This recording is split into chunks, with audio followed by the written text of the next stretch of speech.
the bases dropped for the second time this morning. Complete and utter computer failure. Everything froze right as we're talking about formations. Weird. All right, let's try this again. Soccer Down here, Overreaction Monday, July 29th. Getting deeper into LAFC's 4-3 win over Atlanta United. Chris Fuhrmeister of Pro Soccer USA is our guest right now. And, Chris, we were talking about formations and options with the injuries that Atlanta's dealing with. Do you see a scenario right now without Bello or Ambrose that they could play 4 in the back? Yeah, and I guess your computer system is having the same sort of issues that Atlanta had in the last 15 minutes or so of the first half against LAFC. Shut down. Yeah, right. I mean, Ambrose, he wasn't in the 18 the other night, but he has been in training. So if he's still carrying an injury, I'm not really sure what that is. And then Florentin Pogba is back and has been in training and was in the 18 the other night. So De Boer has guys who have played at left back for him this season. I mean, Parkhurst is still healthy. He's played over there. I just think that either it's a combination of he's just decided that those options at left back, it's just not working well enough for him, or he has recognized that the 3-5-2 is what his players are more comfortable in. And they've certainly, they've said it in media. They've not been shy about letting it be known that, yeah, the 3-5-2 works better. So I don't know if De Boer will go back to a 4-2-3-1, 4-3-3, 4-4-1-1, whatever you want to call it, anytime soon, just because it just doesn't seem to work as well as what the 3-5-2 does. Atlanta has looked better in that formation. Okay, then let's carry it on from there. How are you going to get Pity Martinez and Barco into the same team right now? Yeah, that's a good question, and that's something that I was wondering about the other night. If in this formation, does Frank de Boer see Pity Martinez as Ezequiel Barco's backup, or vice versa? I mean, I wouldn't think it would be the other way around, because Barco has played well for Atlanta this season, was great in the Under-20 World Cup. I think that if you want, I think you could put Barco in the spot where Emerson Hyndman has been playing, in the sort of most advanced central midfield role. I was watching the first half against LAFC again, and Hyndman, he did not do a whole lot defensively to impact that game. I don't think there would have been a huge drop-off defensively had Barco been in that spot. And, I mean, Barco might not be the best going into challenges at winning duels, but he gives the effort. He's not going to just allow players to walk through him. He's not going to lay anybody, I don't think. So, and that's something that I think that bringing him on the other night, I think that it probably would have been a better move to sub Hyndman off and put Barco on, and that would have, I think, made Atlanta a lot more dangerous in attack with him and PT on at the same time. And I don't think you would have, in my mind, De Boer is looking at the defensive side of things and thinking that having Barco or PT, I would go with Barco, in the central midfield area, that he would just be losing too much defensively. But I just don't really think that's the case. If you want both of those guys in the 3-5-2, that's how I would do it. I think that's the only way. I mean, I think there's been some talk about potentially playing Barco as a wing back, and I would not do that. Nah, I just don't think that's going to happen. So if you're going to play 3-5-2, it's going to have to be that way. And then it gets back to something that I thought jumped out to me watching this live was your midfield. Barco would give it definition, because Barco's going to play as a 10. He's not going to play as an 8 or a 6/8 or any of that. He's not going to be deep protecting the back three. He's going to be right underneath your two forwards, or right next to your second forward if it's Pity Martinez, who's going to play a little underneath Joseph. So that means your other two are going to have to sit behind. And that was the biggest issue against LAFC, is it felt like your midfield got a little too flat at times. Yeah, the midfield was always going to be such an important part of this game. And Atlanta, really, to be fair, did not play all that poorly in the first 25 minutes or so, maybe even the first 30 minutes. No, not at all. I mean, LAFC, I think, looked like the better team, but that's to be expected. LAFC is a great team, and they were playing at home. Yes, but then it was just, I don't know if something switched, but it seemed like Atlanta started getting caught too far forward, and it's just this getting in between the idea of not dropping too deep but not pressing too high that De Boer is always talking about. And it seems like it's tough for them to get that figured out at times, and that was kind of what happened because Atlanta got stretched, but then they weren't really pressing too high up front, so LAFC was able to start moving the ball from back to front very quickly, and going through the midfield, Nagbe and Remedi just did not have a whole lot of an answer for what Kay and Blessing and Atuesta were doing. I mean, the first goal, Kay and Blessing just absolutely shredded Atlanta. Mm-hmm. Remedi was the unfortunate victim of that. He got worked, and it just, I don't know if LAFC figured something out and it was just like a switch that flipped, but I think it was a matter of Atlanta just got stretched out too much, and without having a fervent high press, and with a team as good as LAFC, they're gonna create good goal scoring chances from that. And most teams in MLS are probably not going to finish off all of those chances. LAFC is a great team, and they just had 3 great chances plus the pin. And those 3 great chances, they finished them all off. And that was, Atlanta fought back to their credit. Granted, I think that LAFC dropped off a little bit in the second half, but Atlanta did fight back. But yeah, when you give up 4 goals in 12 minutes, you are probably not going to win that game. No. And that's why I was pretty impressed with the fight back to get it to 4-3 and have chances to find a fourth and an equalizer. And I think you have to give some credit to that as well. The second half, far better. I mean, LAFC does have the lead. They can be a little more comfortable, but Bob Bradley made it clear that there was no instruction to sit back. There was no instruction to sit and defend, and that they talked about not taking your foot off the gas. And the numbers are a little even in the second half. I don't think it's dominant from Atlanta, but they played toe-to-toe with LA so much better in the second. They did, and they really Atlanta came out in the first half, and actually in the first, I'd say 5, maybe 10 minutes, really did actually come at LAFC and sort of did press a little more. They were outshooting LAFC 3-1 in the 22nd minute, and I remember looking at the possession numbers around that time, about midway through the first half. It's usually when I'll try to take a glance, and it was Atlanta with about 53% of the possession. They were really in a good place halfway through the first half. Yeah, and so I don't know if in like the second half of the first half, if maybe they expended a lot of energy early on, and so they were trying to conserve energy through the remainder of the half, especially with a goal advantage.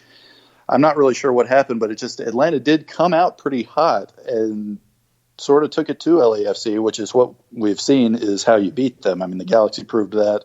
Portland has proved that. But then, as the first half wore on, Atlanta sort of just wasn't able to have that bite, and it cost them. But in the second half, I thought that they played most of the second half like they did at the beginning of the first half, where they were going into challenges hard, and they were pressing harder, and they were just more active, it seemed like. And so they ended up getting more possession in more dangerous places. And they created a lot of good chances. And again, that's sort of what it comes down to, is that LAFC got their chances and they finished them. And Atlanta had a few chances to level in the second half, and they had a few more goal scoring chances in the first half, and they just weren't able to finish them. Finishing up with Chris Fuhrmeister, Pro Soccer USA. Let me ask you this. I want one negative learning lesson from this one, something that has to change for Atlanta United to get to see this team again in MLS Cup final, and one positive that you can build upon coming out of Friday night. One negative, I'll go back again to saying just the defensive idea, and this is something that I want to talk to DeBoer about and to the players about, is just the line between not dropping too deep and not pressing too hard, which is what DeBoer is always talking about. I think that Atlanta gets it at times, but it's just sometimes they seem to be stuck between two ideas of what they should be doing, and they sort of, like in the first half, they sort of get stretched out, but then they feel like they're not supposed to be pressing all the time, and so they get played through. I feel like that DeBoer maybe needs to, just like he has gone to a formation that I don't think is his favorite, he might need to settle on an idea of like, okay, we're going to be a little more of we're going to sit deeper and like just get organized from the beginning and actually try to hit out on the counter or in transition, which is not something that has been Atlanta's game. They've not been a transition team hardly at all this year. Or say, okay, we're going to take the foot off the brake and we're going to press high. And like, if it exposes us at the back, maybe it will, but Atlanta gets exposed at the back already. Since the middle of June, they have not been a great defensive team. So I just think that something defensively needs to change, because it just seems like the team as a collective doesn't really have a complete grasp on what it is exactly they're supposed to be doing. And then a positive takeaway, I guess I would say that Barco coming on looked really good. I think that the 3-5-2, it still has looked like Atlanta's best formation. The fight back is good. It's a game that really everybody's taking a lot of negativity away from, and I've certainly, my post-game coverage was more negative than anything, but it's really not the end of the world. Atlanta went to maybe the best MLS team ever. They've got the potential to be that, and at their house in a tough environment, and they lost by 1 goal, and they were down 4-1, and they still came back. So I think that the fight back was good, and I think that building on this formation, getting Barco back, I think you need to find a way to play Barco and PT in the same lineup. They're both just too good to leave one of them on the bench. I think that that's something that DeBoer can look at and really sort of build the foundation for the home stretch of the season. But yeah, they've got to get the defensive problems figured out, because in the playoffs, with these being just a one-game scenarios, like if you have a bad defensive performance, you're gone. So they got to figure out defensively what to do. But I do think that, there's a way to move forward from here. What do you have coming up over at Pro Soccer USA this week? It's All-Star Week in Orlando. Yeah, it's All-Star Week, so be a little quieter from my end, I guess. I'll be covering whatever the players in All-Star Week are doing. I would imagine that they're trying to do a lot of media stuff down there, and I'm interested to see if PT Martinez is talking to the media at all, because he is an all-star. That could be pretty interesting. I will have something, talked to Darren Eels recently about Campeones Cup and a couple other things, so I'll probably have some coverage on that. I also have a freelance thing that I'm working on with The Guardian, where I sat down with Frank DeBoer and had a long chat with him, and we'll have that in The Guardian coming up in the next couple of weeks or so. So I've got a few things on my plate. Excellent. Make sure you're following Chris over at CCFUHR on Twitter for all of his coverage of not just Atlanta United, but soccer in general, but heavy on the Frank DeBoer conversation lately. Good stuff, Chris. Look forward to talking to you again very soon.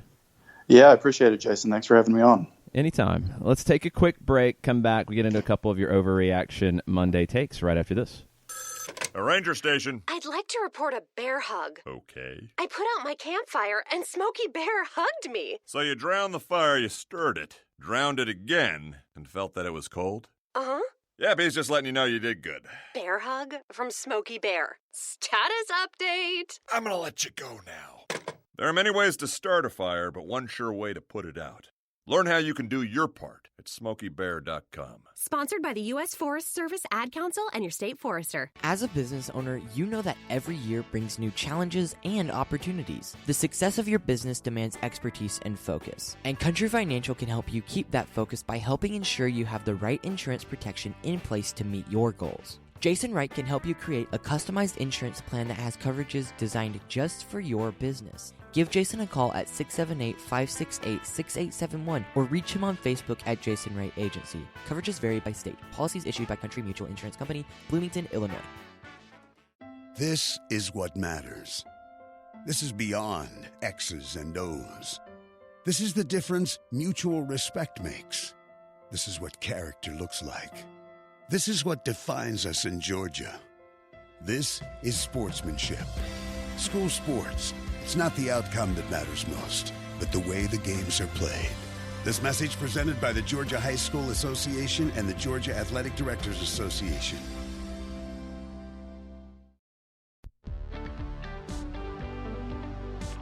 If you've been hurt in a car wreck, contact my friend Steve Apolinski of Apolinski and Associates.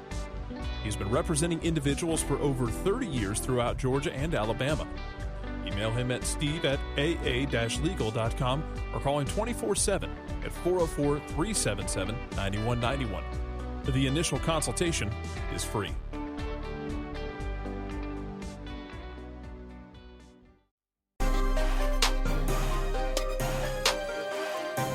Welcome back. Soccer Down here, July 29th. Sorry about the technical difficulties when everything wants to freeze up and you got to reboot it from scratch. These things happen sometimes. And thanks to Chris Fuhrmeister, Pro Soccer USA, for being patient and getting back with us. Again, make sure you're following him, CCFUHR, on Twitter for all of his great stuff. I'll be really curious to see that piece over at The Guardian. Very cool. All right, let's get into one more Overreaction Monday take before we get Jay Riddle from the Unrelegated podcast on the line. Dan Murphy, Irish_Irich on Twitter. A fantastic game Friday night. MLS can be proud of the play on the field. I completely agree. Dan continues, but utterly embarrassed by all else. Crap one-sided refs, blown calls, poor VAR use, and ball kids on the take.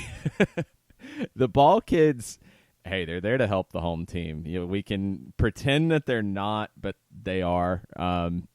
They were very quick with the ball in for throw-ins when LAFC needed a quick throw, and it worked. There was one time that I'm absolutely shocked that Ismail Elfath didn't bring it back because it was way too quick and there was another ball on the field, and it gave LAFC a huge advantage when Atlanta was waiting for the other ball to be taken off the field, but okay.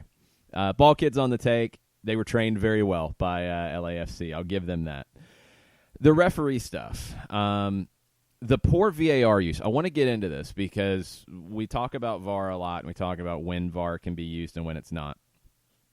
The video assistant referee checked all three of the questionable LAFC goals.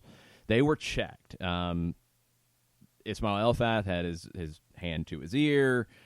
The process was going on behind the scenes. You don't get to see any of that, but it's happening. Play was held up on all of them to be looked at. The offside decisions, I don't know what was up with the angles, but it didn't look like they had great angles on either one, and that feels like that's one where they should have a better angle, and they don't have the Hawkeye technology that they use for tennis. They use that at the Women's World Cup. They don't have that in MLS. They need to if you're going to use VAR here, because then it's a lot more exact. The angles they had combined with what the AR saw on the field, I thought the second one was more off than the first, and the first one might have been off by a shoulder. They were both extremely close.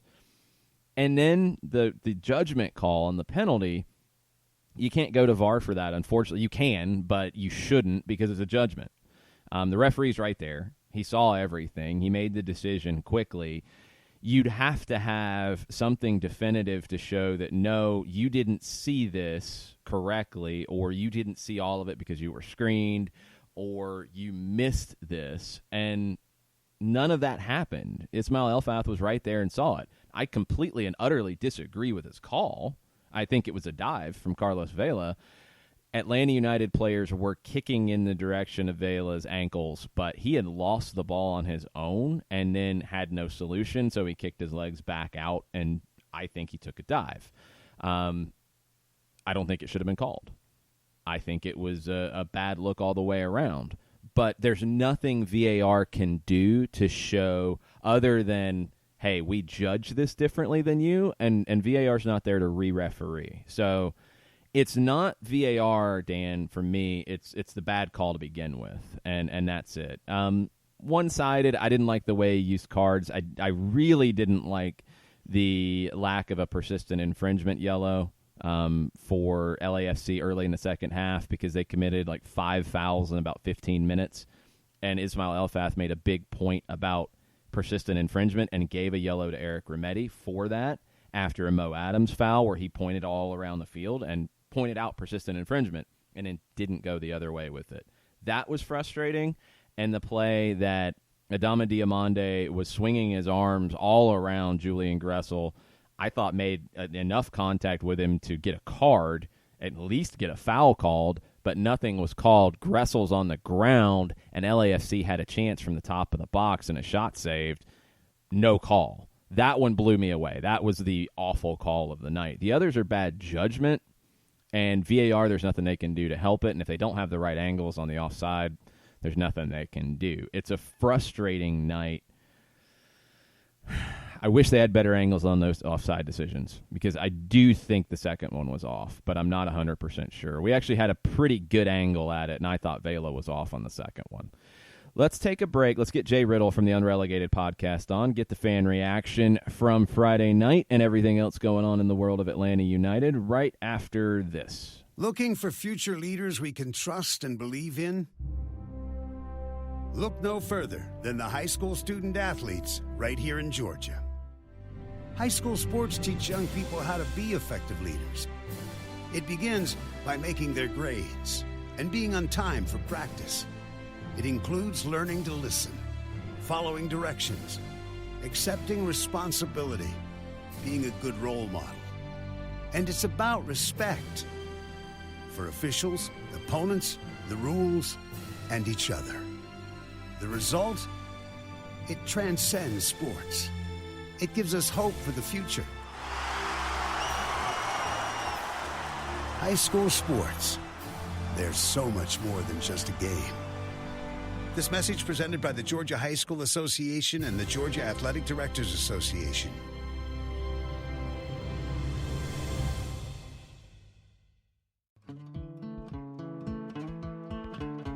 Today's show is presented by Appolinsky and Associates, personal injury lawyers with over 30 years of experience, supporters of Atlanta United, Faction, and Inter-Atlanta Youth Football Club.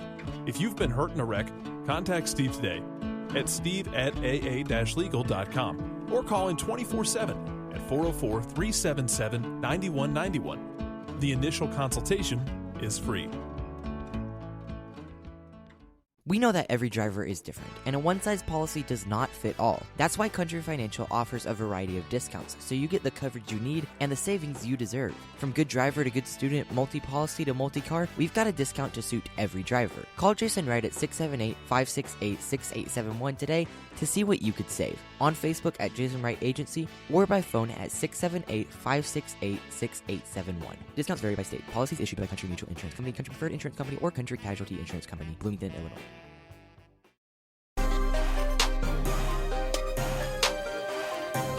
Welcome back. Hour number 2, SDH, July 29th. Overreaction Monday is live, and hopefully will remain live the rest of the time. And we've got Jay Riddle on the line for the first time in, man, it feels like forever, dude. Yeah, it's been over a month, I think. So I think the ladies were on quite a bit for World Cup action and all that stuff. So, yeah, good to be back. Yeah, how's everything going in your unrelegated and all of your work you're doing right now? You're doing everything at the moment. Yeah, yeah. I'm trying to force myself to get some catch up on sleep. I think this weekend was the first time I caught up in a couple weeks because I had some opportunities come up. I've been Kelly and I and Devin and Tanner have a endeavor that's outside of specifically Atlanta United called For Real Sports that we kicked off a few months ago and have just been kind of figuring out what we want it to be. And we had sort of our first real big gig where we went and shot the Cooligans over a 2-day House of Soccer event before the ICC match, and then had field access to shoot some things there as well, and put together some videos for the Cooligans, and which opened up some opportunities, and we hope to do more things like that going forward. So yeah, Unrelegated's kind of taken a little bit of a back seat the last few weeks. Just been really busy with sort of opening things up with For Real Sports. So very cool. Yeah, I saw some of the footage. That was pretty awesome stuff from up in Charlotte. Good stuff, man. Yeah, it's been a lot of fun. Cool. Well, let's get into a little bit of Atlanta United from the weekend. What did you think about all the craziness Friday night with Five Stripes After Dark? Well, I mean, first and foremost, I thought it was an entertaining match, which was a breath of fresh air. Yes. So I feel like we were spoiled last year with a lot of those games, and even though we didn't pull out the result, I thought it was entertaining, to say the least. And yeah, I mean, what can you say? It was an exciting first 5 or 6 minutes with Mo Adams, the surprise goal there, and then LAFC adapted quickly, and you just saw Vela on the other wing, and at times it felt like they were just bypassing our midfield, to be honest. And it was frustrating 20 minutes, and we know why. We put up a number of unanswered goals, but it was inspiring at the end because we put away that Gressel assisted that very important goal, which, by the way, was started with a throw-in from Mo Adams, a quick throw-in. So correct. He had an impact on that as well, that he played over to Petey, had like a deflection and went over to Gressel and then to Joseph. So, that was I think the critical goal of the game. And then at that point, the second half was really back and forth. It was kind of open. And statistically, I don't think you get any tighter in terms of, I was looking at the possession, it was like 51-49, and the passes were 366 to 367, and the pass accuracy was 75 to 74. I mean, I don't think it gets any more even than that. And I think we had a number of chances late in the game that, I think Gressel could have taken the ball to the goal, you could have said, and try to get it on net instead of passing Joseph. That one surprised me. And then you had some opportunities even from Heinemann in the middle, and Joseph and Gressel, and then they had their opportunities as well at the end too. So I think it could have gone either way at the end of the match. So I don't know. I'm looking at the second half, and it got me pumped up and ready to go for the next one, because I feel like, especially when Barco came on, we saw that energy. We saw what we were missing with him being out, and I look forward to seeing more of him as well. Yeah, that was my takeaway too, was the second half made me feel pretty good about the whole night. LAFC has a very good tendency for them to demolish teams in the final 15 minutes of the first half. They just wear you down and get you uncomfortable, and that was what it felt like for Atlanta. I don't know exactly how to deal with it. I mean, as you're watching this, what are you seeing and what are you thinking? Are you happy with the lineup? Are you thinking the formation should change? What would you have done differently in that 15 minutes? I don't know. I mean, Vela is Vela, and, he was just straight up clowning on our guys, and it led to the soft penalty, that just wasn't clear enough to me I can understand why VAR didn't reverse it. I also would understand if it was not called, that would have been, the right call to me too. But the offsides, I can't tell. The camera angles were so poor on TV. I have no idea. So I can't comment on that. That they were so off on those angles, because where we were located, Bank of California Stadium doesn't have a lot of booth space. So we were actually above section 128, which put us right around the top of the 18 on that end of the field. So not exact, but pretty close. The first one, the replay made me feel like he was offside more than watching it live. The second one, I thought he was off live. The second one, I thought Vela was at least a step off. And in the replays that we saw, and we had the ESPN raw feed coming into our monitor, I couldn't tell anything from those replays. They weren't definitive in any direction.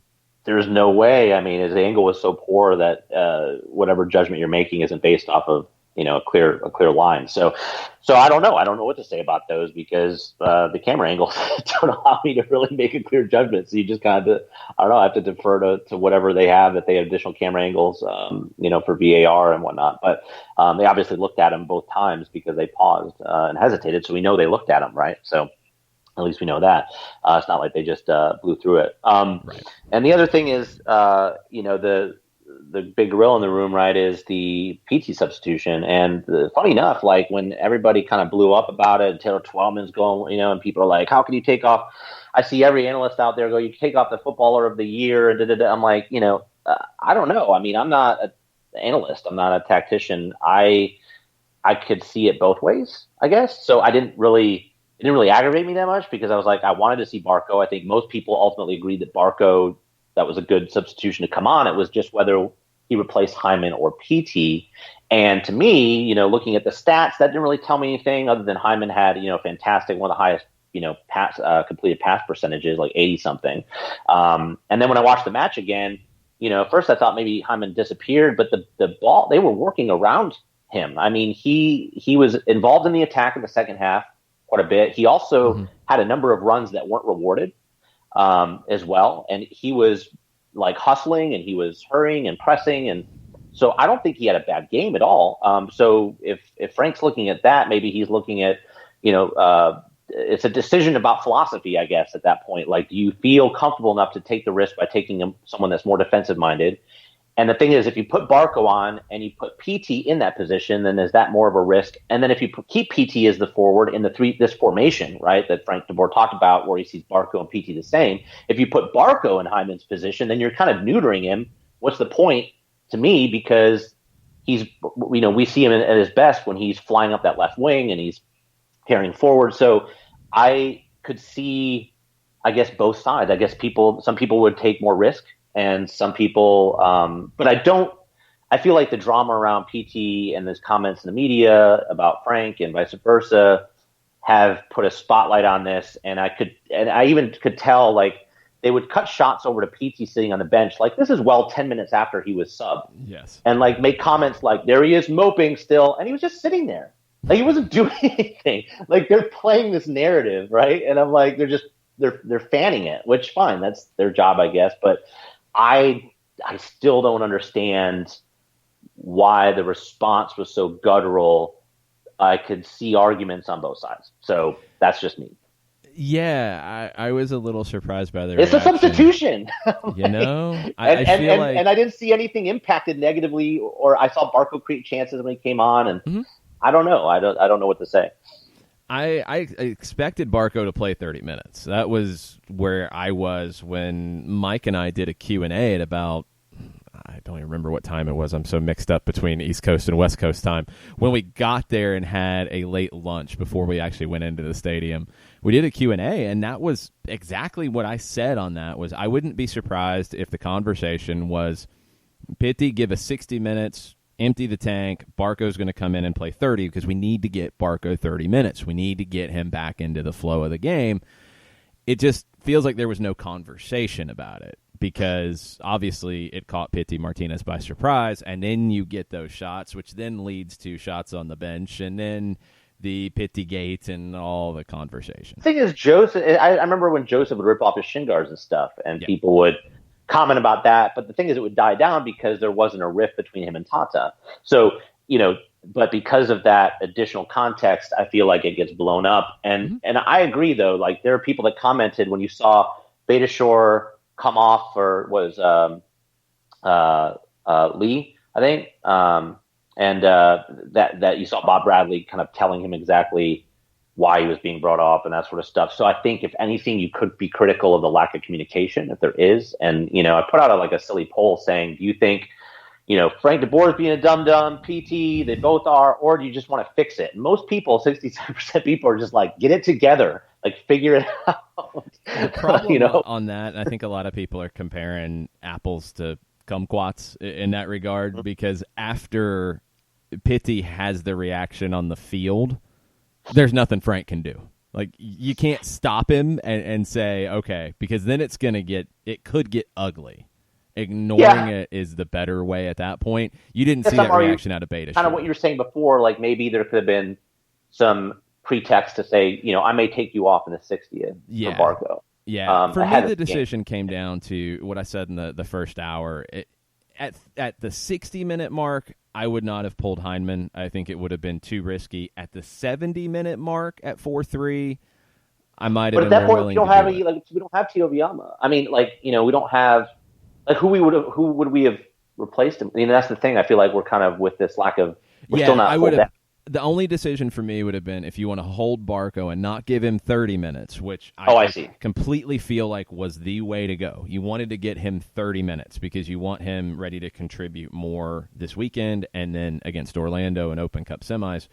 So if you wanted to hold back and only give him 20, you could have held him and then pulled Heineman and just went for it. But that would have been risky, and I think at 60 minutes it would have been too risky. But that's my gut feeling on it.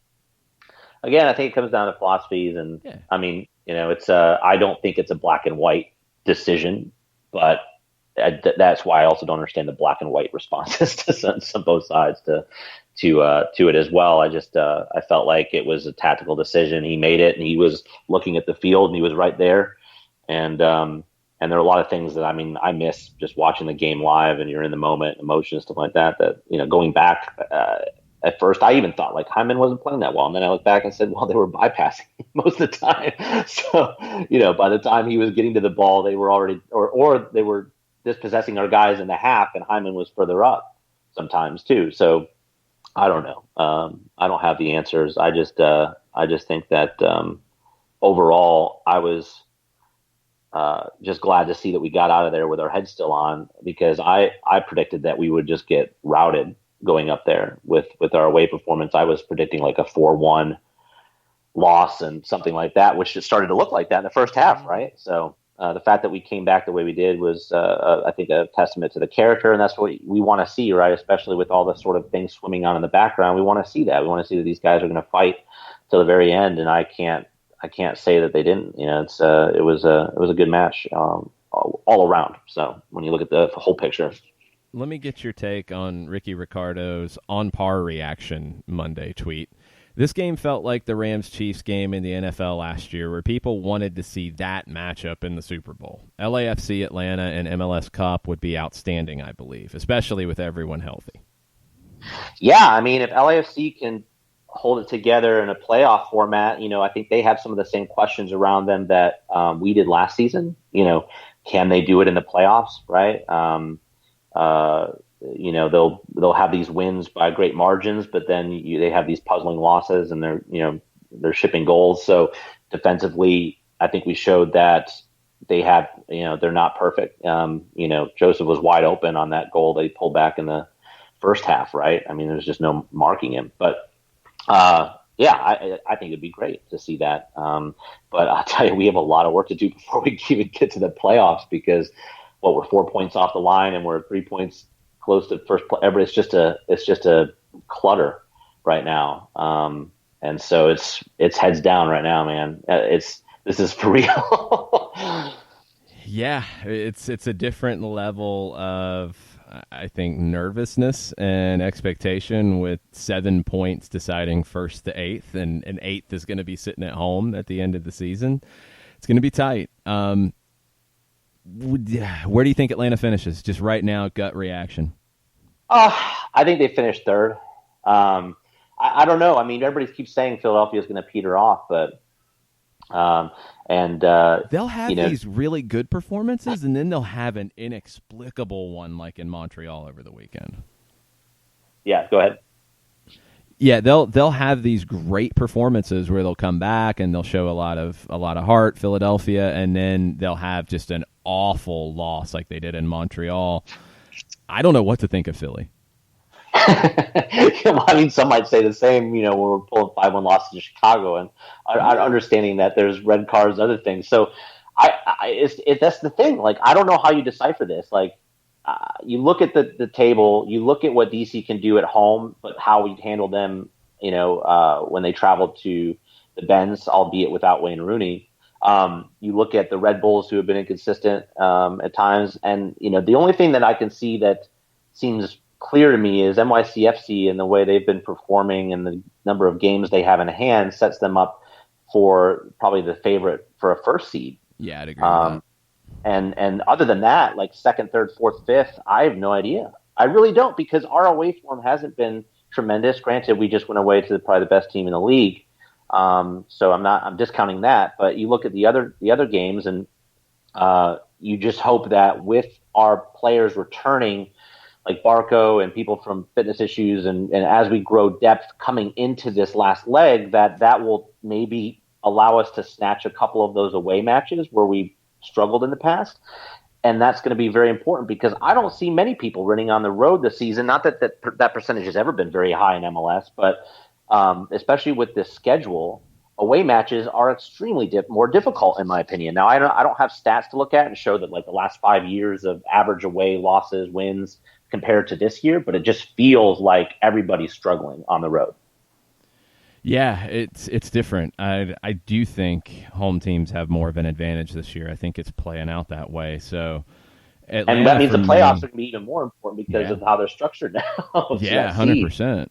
I feel like you're into a situation now where Atlanta has to win their home games and then steal whatever they can steal on the road. I think that's just your plan the rest of the way. Yeah, I agree. I think it's going to be a toss-up. I think it's going to be – I'd be surprised if we see many teams pull away. We may see a couple teams drop off, but I would be amazed if we saw a table that finished with less than 4 points between the top four. I mean, I agree. Yeah, so it's going to be a wild ride, man. Buckle in. Buckle up, everybody. All right, Jay, what all do you have coming out that you can pimp and let people know about? Yeah, so I produced a new series, which we kind of had a week off from it while we were doing this For Real Sports stuff, but that'll be back in action probably tonight or tomorrow, which is 5 Stripe 5, which is a 5 to 7 minute sort of just quick fire, rapid fire news and hitting this what's going on in hashtag ATL UTD world and social media and what people are saying, and just kind of hitting all the highlights very quickly for people that like to get their sound bites real quick with all of that information that's out there and they don't want to listen to all the podcasts and all that stuff. So that's on Atlanta United Fan TV. But they can listen to us. Yeah, you could listen to Soccer Down Here with a long form. And then if you want to get the 5 to 6 minute recap, then you can tune in at 5 Stripe 5, and that comes out twice a week. And then I think we'll have some stuff coming up in the next month or two. I think something's going on with ATL Soccer Con and stuff like that. So I'm going to just keep your eyes peeled on our social media at Unreal ATL and at For Real Sports.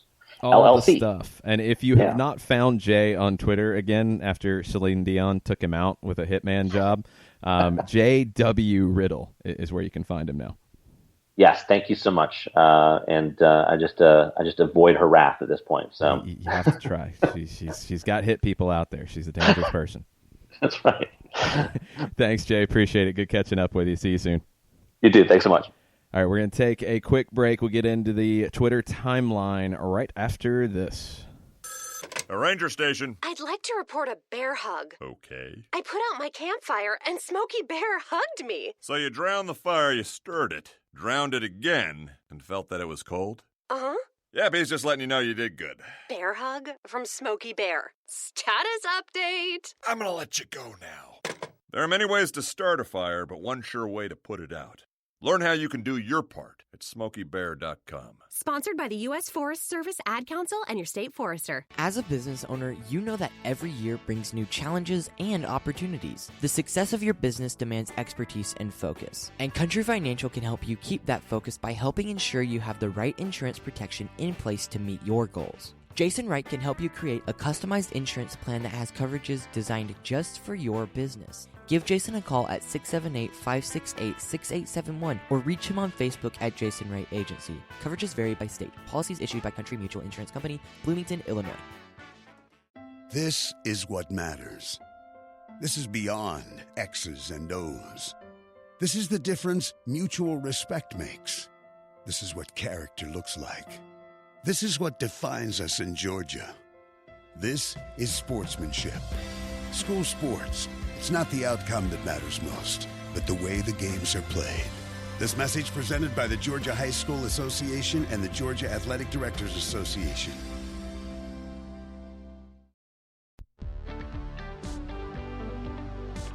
If you've been hurt in a car wreck, contact my friend Steve Apolinsky of Apolinsky and Associates.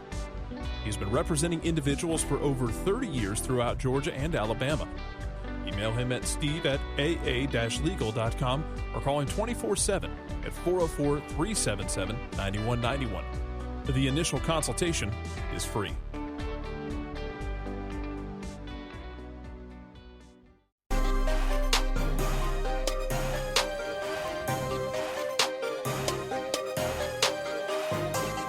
Welcome back. Soccer Down here, July 29th. Overreaction Monday. LAFC 4, Atlanta United 3 from Friday night. I think it could be the game of the year in MLS. It's going to be in that conversation. I think when we look back at it, there were just so many things that happened. You had referee drama. You had player-manager drama. You had a team get an early lead and then give up 4 goals and then pull 2 back, and then the second half that was just end-to-end absolute chaos with all kinds of things happening in it. You had friction between the teams. You had players getting taken down. You had all kinds of stuff go on. It's just a game that if you are a neutral, you probably absolutely loved it and wanted more of it in your veins. If you were an Atlanta United fan, I think you have a lot of mixed reactions out of it, just judging from the Twitters, and we're going to get into that in a second. If you're an LAFC fan, I think you're happy about the 3 points, but you do have questions, and I think LAFC does have some questions. I think teams that are able to play toe-to-toe with them give them some problems, and if Atlanta sees them again, and it would be MLS Cup if that's the case, I think you see a different approach, and hopefully you see a healthier team too, and that's a big part of it. I think you kind of had a hand tied behind your back in this one. All right, let's get into the Twitter timeline. Chris Hutchison says, we're the best 70-minute soccer team in MLS. Unfortunately, the other teams feast on us when we go into zombie mode for 20 minutes. Any ideas on how to combat this? I think every team has these moments. I think the problem is Atlanta, and specifically Friday night, when it gets bad, it gets really bad. You don't give up a bad goal and then hang on. And, to use the boxing analogy and continue that, when you see, a boxer get rocked and get a hard shot and they're shaken up, you're trained to hold on and limit damage. You're trained to grab the other fighter. You're trained to, get on the ropes, protect yourself, ride it out. That's something that other teams do better than Atlanta, and it's something Atlanta has to change. It's not necessarily a completely new phenomenon, but it's something that if you're going to be a team that plays in any of the ways you want to play, if you want to be a team that presses a bunch, well, teams are going to break your press from time to time, and you're going to have to keep your head up when that happens. If you're going to be a possession team, well, you're going to have a bad pass from time to time, and you're probably going to give up a goal because of it, because you're going to get numbers forward. When that happens, you're going to have to reset. If you're going to sit back and defend, you're still going to get broken through sometimes. You've got to be stronger mentally, and it goes back to something that I was saying at the beginning and something that Shiva kind of grabbed onto about without Parkhurst, who's been your captain for the first 2 years on the field on a regular basis, without Jeff Lorenowitz on the field, Shiva's critical of FDB because he needs to switch that captain's armband and place someone else in charge. That's not as easy as it sounds. It's not as easy as you might think to change the leadership structure. And it doesn't take somebody with the armband to be the leader. Like, that doesn't make you necessarily the leader. You see the armband gets used in different ways. Argentina felt like they had to give the armband to Lionel Messi, even though Lionel Messi is not that kind of a leader. But he was that big of a figure, you kind of had to give it to him. Other teams, you see, a player who is not the best player, not anywhere near the best player, with the armband because they are that leader and they're the one that everybody follows. Sometimes it's a vocal leader, sometimes it's a lead by example leader like Michael Parkhurst has been. But you have that leadership. I'm not as worried about the armband from Shiva's comment. I'm worried more about who's going to do it. And somebody has to. And it could be one of quite a few different people, honestly. I don't feel like it's Darlington Nagbe's personality. It can't be Emerson Hindman or Justin Merrim because they just got here. It doesn't seem like Eric Remedi's personality. He has a big personality on the field, but not a leadership kind of personality. Joseph doesn't really feel like that in these kinds of ways. I look to Leandro Gonzalez-Perez, I look to Franco Escobar, and I feel like one of those two guys are the ones that could do this. And Julian Gressel, I think, factors into this conversation as well. And I noticed it in the match in Chicago. It was Gressel who was trying to rally the troops. It's a tough spot because when you play with as much emotion as Atlanta United does, when you concede something, it's natural to have that letdown. It's in a game like this, that letdown turns into 4 goals, and it can't do that. So that needs to be figured out. Somebody has to take that on. And honestly, it wasn't really like a Parkhurst situation either when he was on the field to be that guy to get in somebody's face and rally the troops and bring everybody together and have a conversation. It needs to be someone on the field. It needs to be someone. It doesn't have to have the armband attached to it, but it needs to be someone to do that, because when you give up that first one, it gets to 1-1. When you give up the second one in quick succession, 5 minutes later, you've got to pull everything together. And when the third one happens on the penalty that you're obviously going to be frustrated about because it is a very difficult call to go against you, and you felt like you've just had 3 calls go against you and 3 goals result, you cannot give up the fourth one. That's the problem, is that goal ended up deciding it.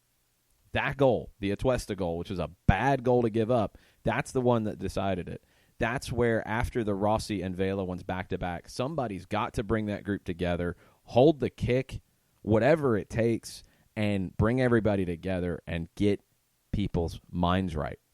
And I don't know who that is right now, but somebody's got to be in a position to do it, because that's the difference for me in Chris Hutchison's question about we're the best 70-minute team, but how to combat when you go into zombie mode for 20.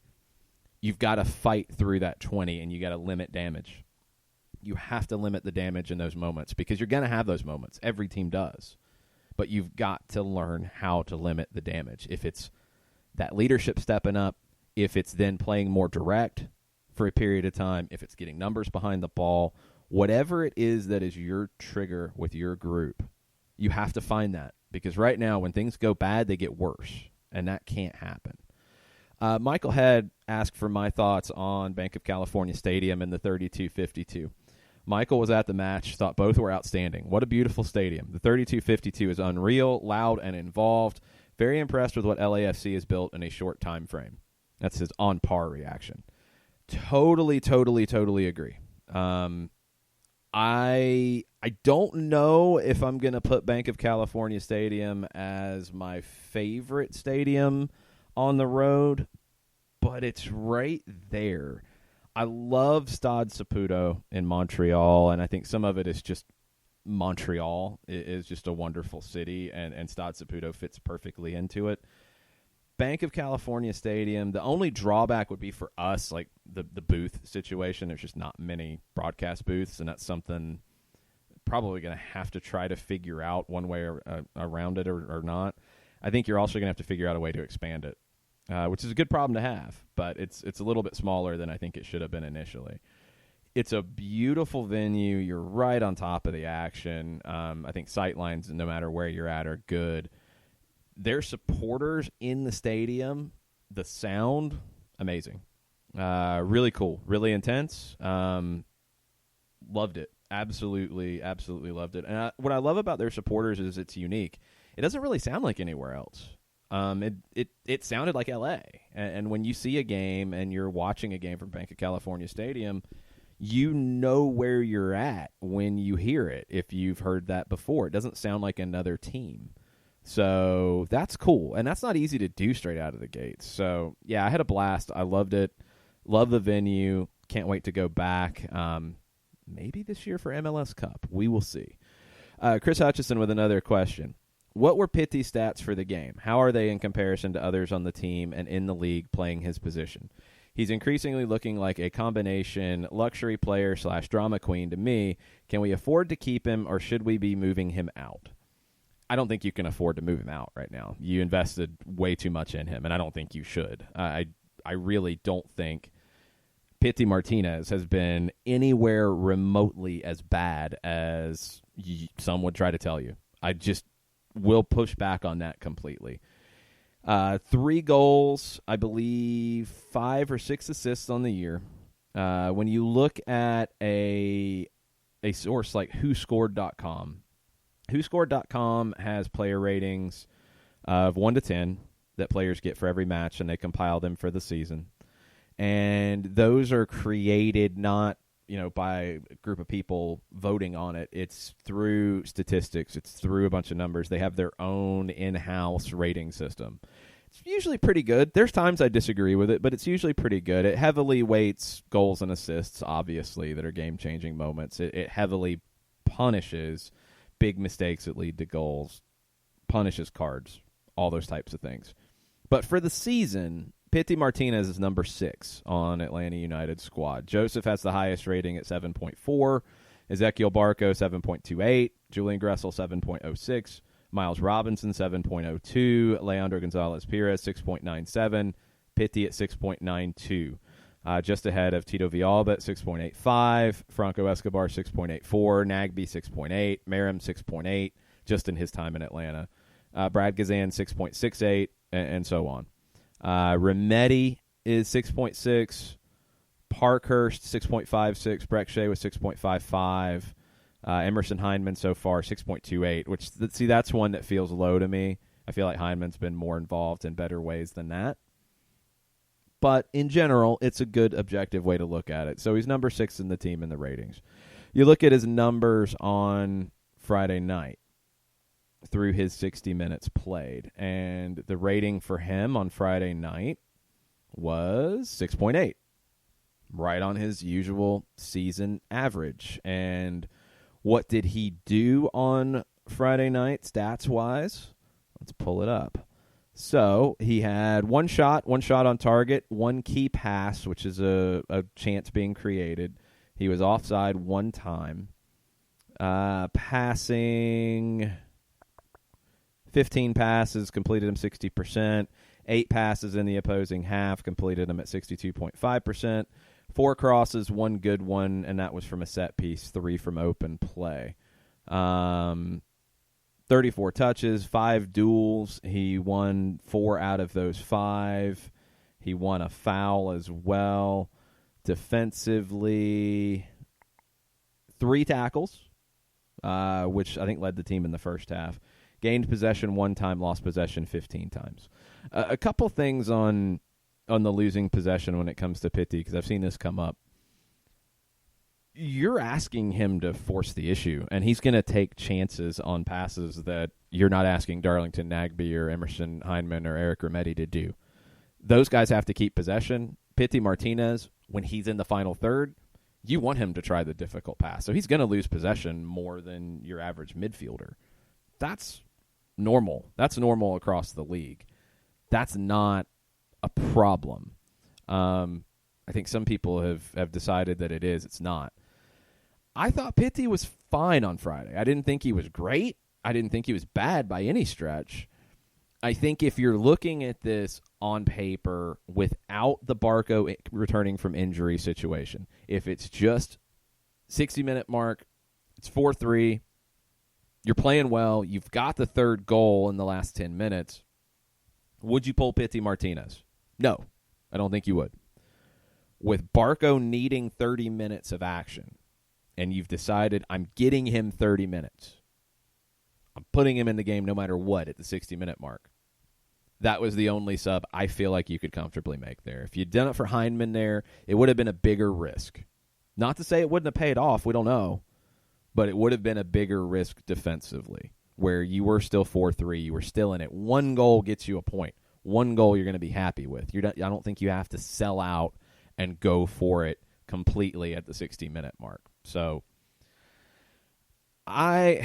Pitty is a polarizing figure, and that's just something that, is not necessarily a shock, but it's something that he's going to get reactions out of people. I think at times he can be a luxury player. In certain games, he's going to feel like a luxury player. He is emotional.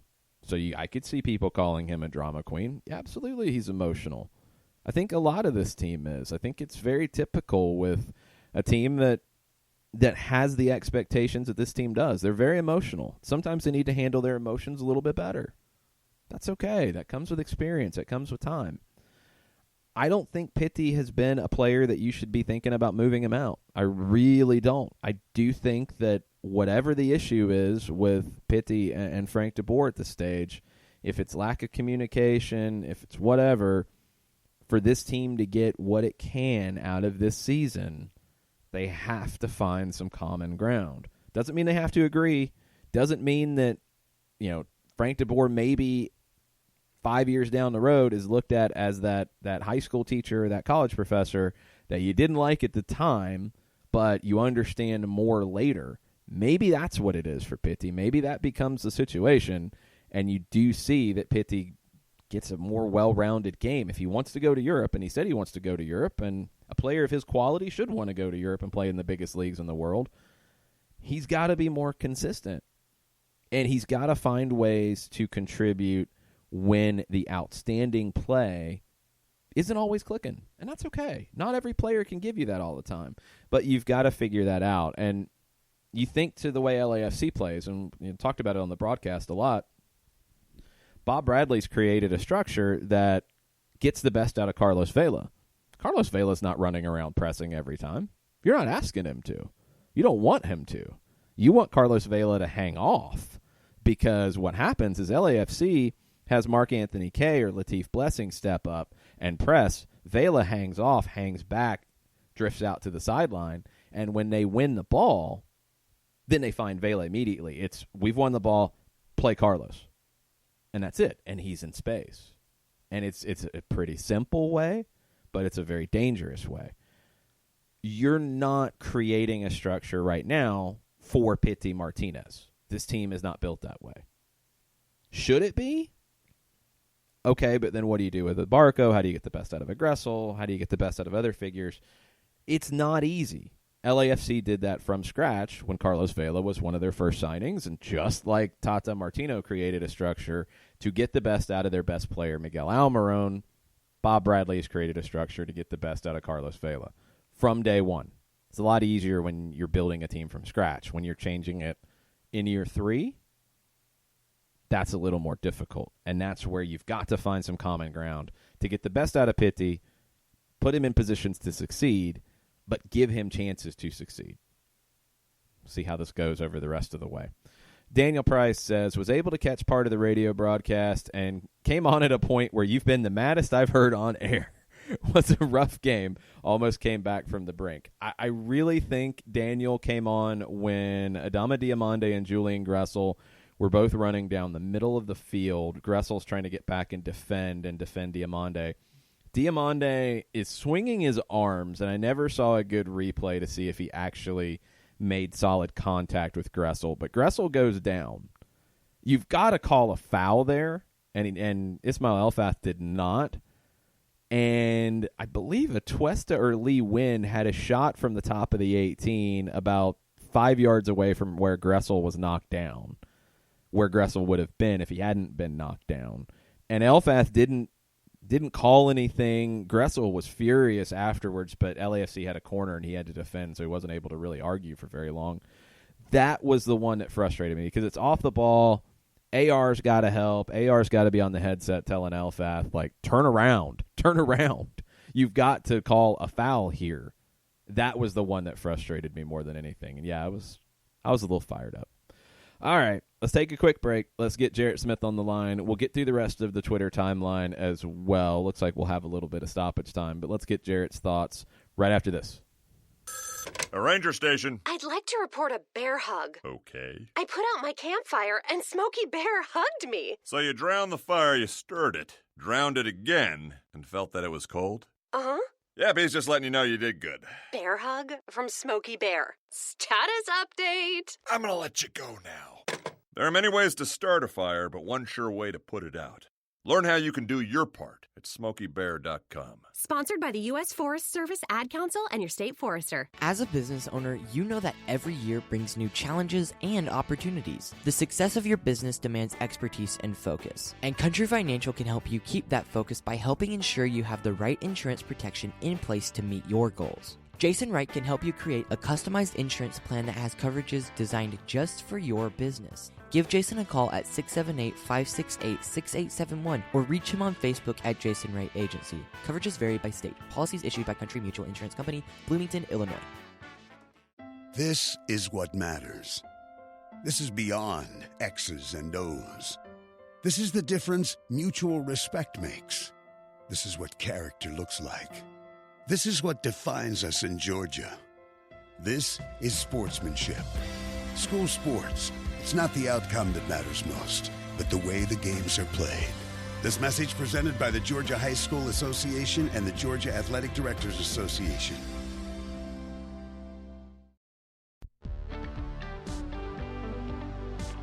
If you've been hurt in a car wreck, contact my friend Steve Apolinsky of Apolinsky and Associates.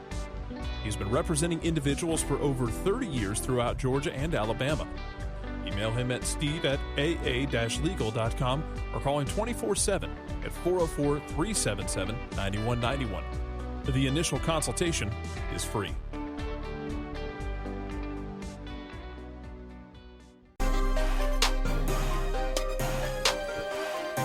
Welcome back. Soccer Down here, July 29th edition.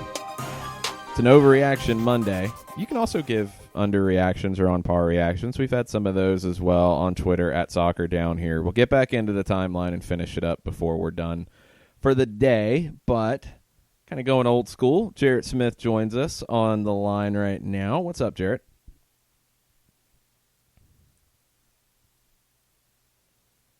I lied. Jarrett will be joining us if Jarrett can get into a place where he can join us.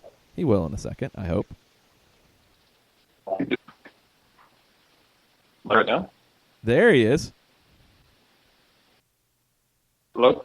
Yes. Hey, there we are. Hey, I thought it was Rusty for a minute. Yes. All right. No, sorry. Yeah, it's all good. You guys talked about everything on. You guys talked about everything on Saturday and covered a lot of ground. So let's look ahead then. Let's look ahead to what this team is and what they need to do to prepare for, after Saturday's results, a very crowded Eastern Conference. What do you think Atlanta United needs to do to ensure that they host a playoff game? I think they need to take advantage of their opportunities, because here's the thing. You look at the way the schedule lines up the rest of the way, you have one more big trip out west to go to Portland, but Vancouver's out of the way. Seattle's out of the way.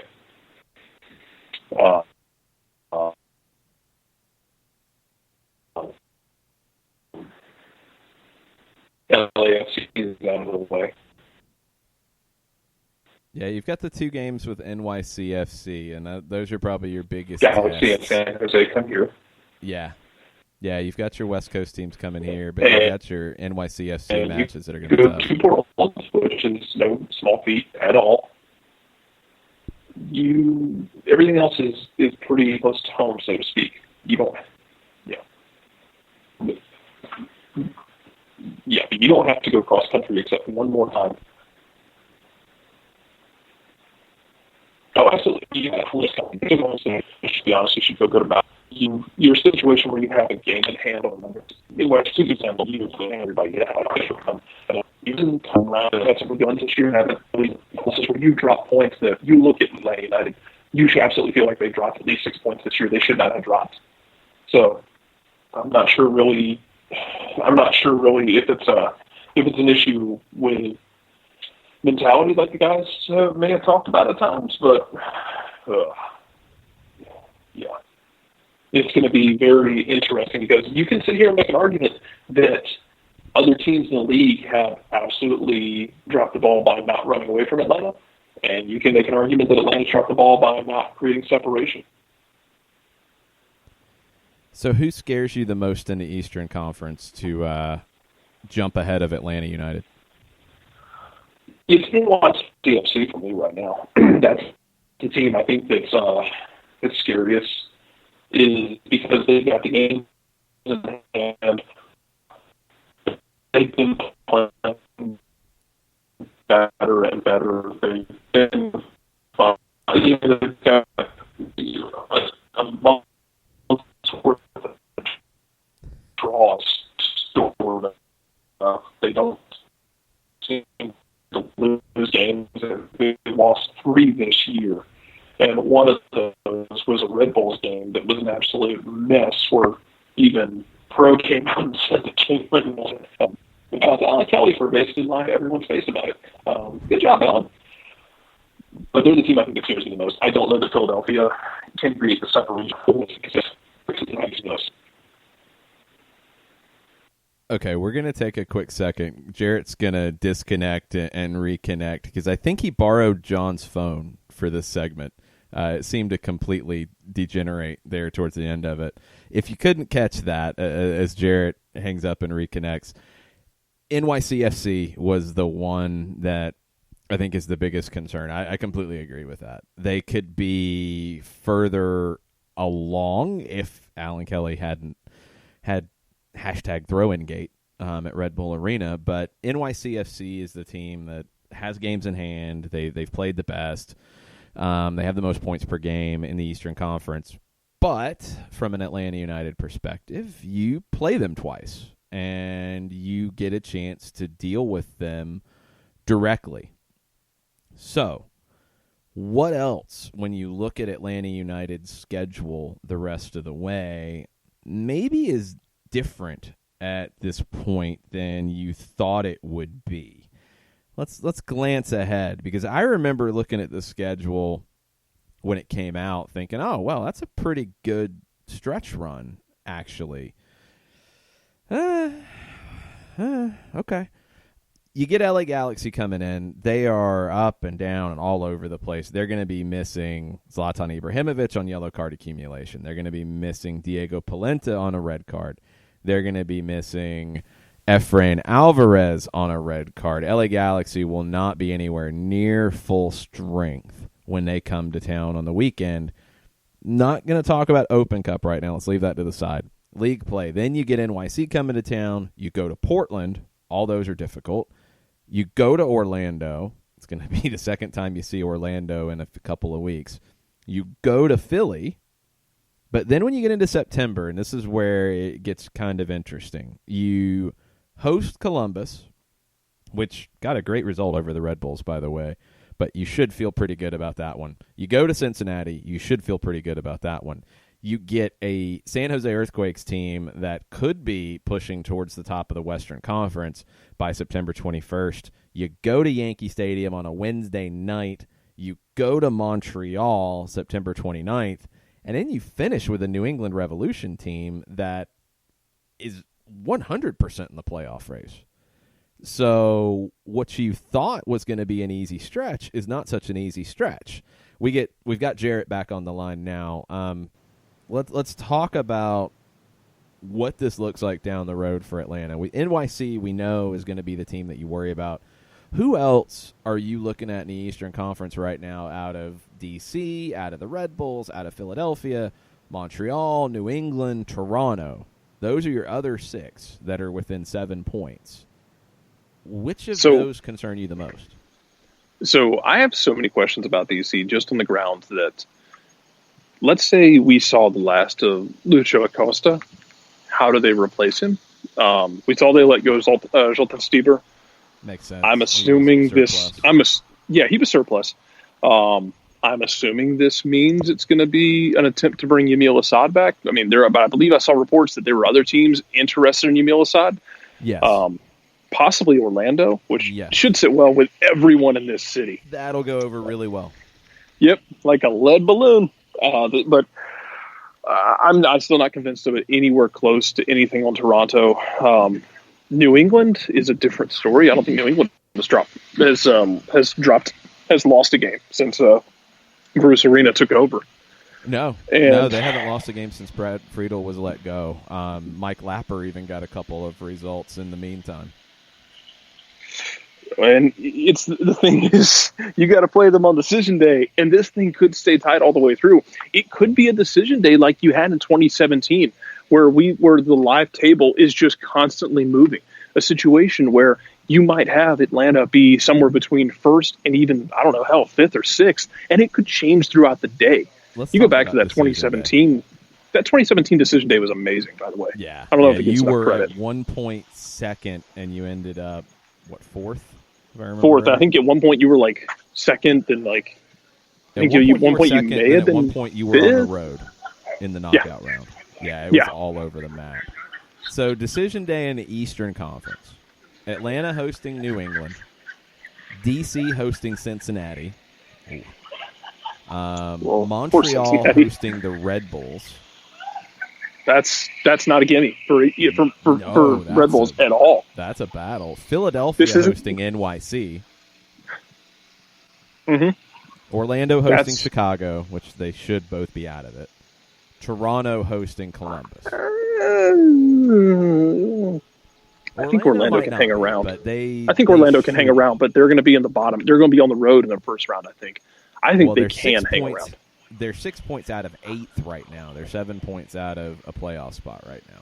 They've got to start making up some ground now. Yeah, I think depending on what they do in terms of getting things going, I think if they string together some results, they've already won in summer, which is something they haven't done in 3 years. I think if they can get a little bit of positivity going here, I think they'd be in good shape. On the other hand,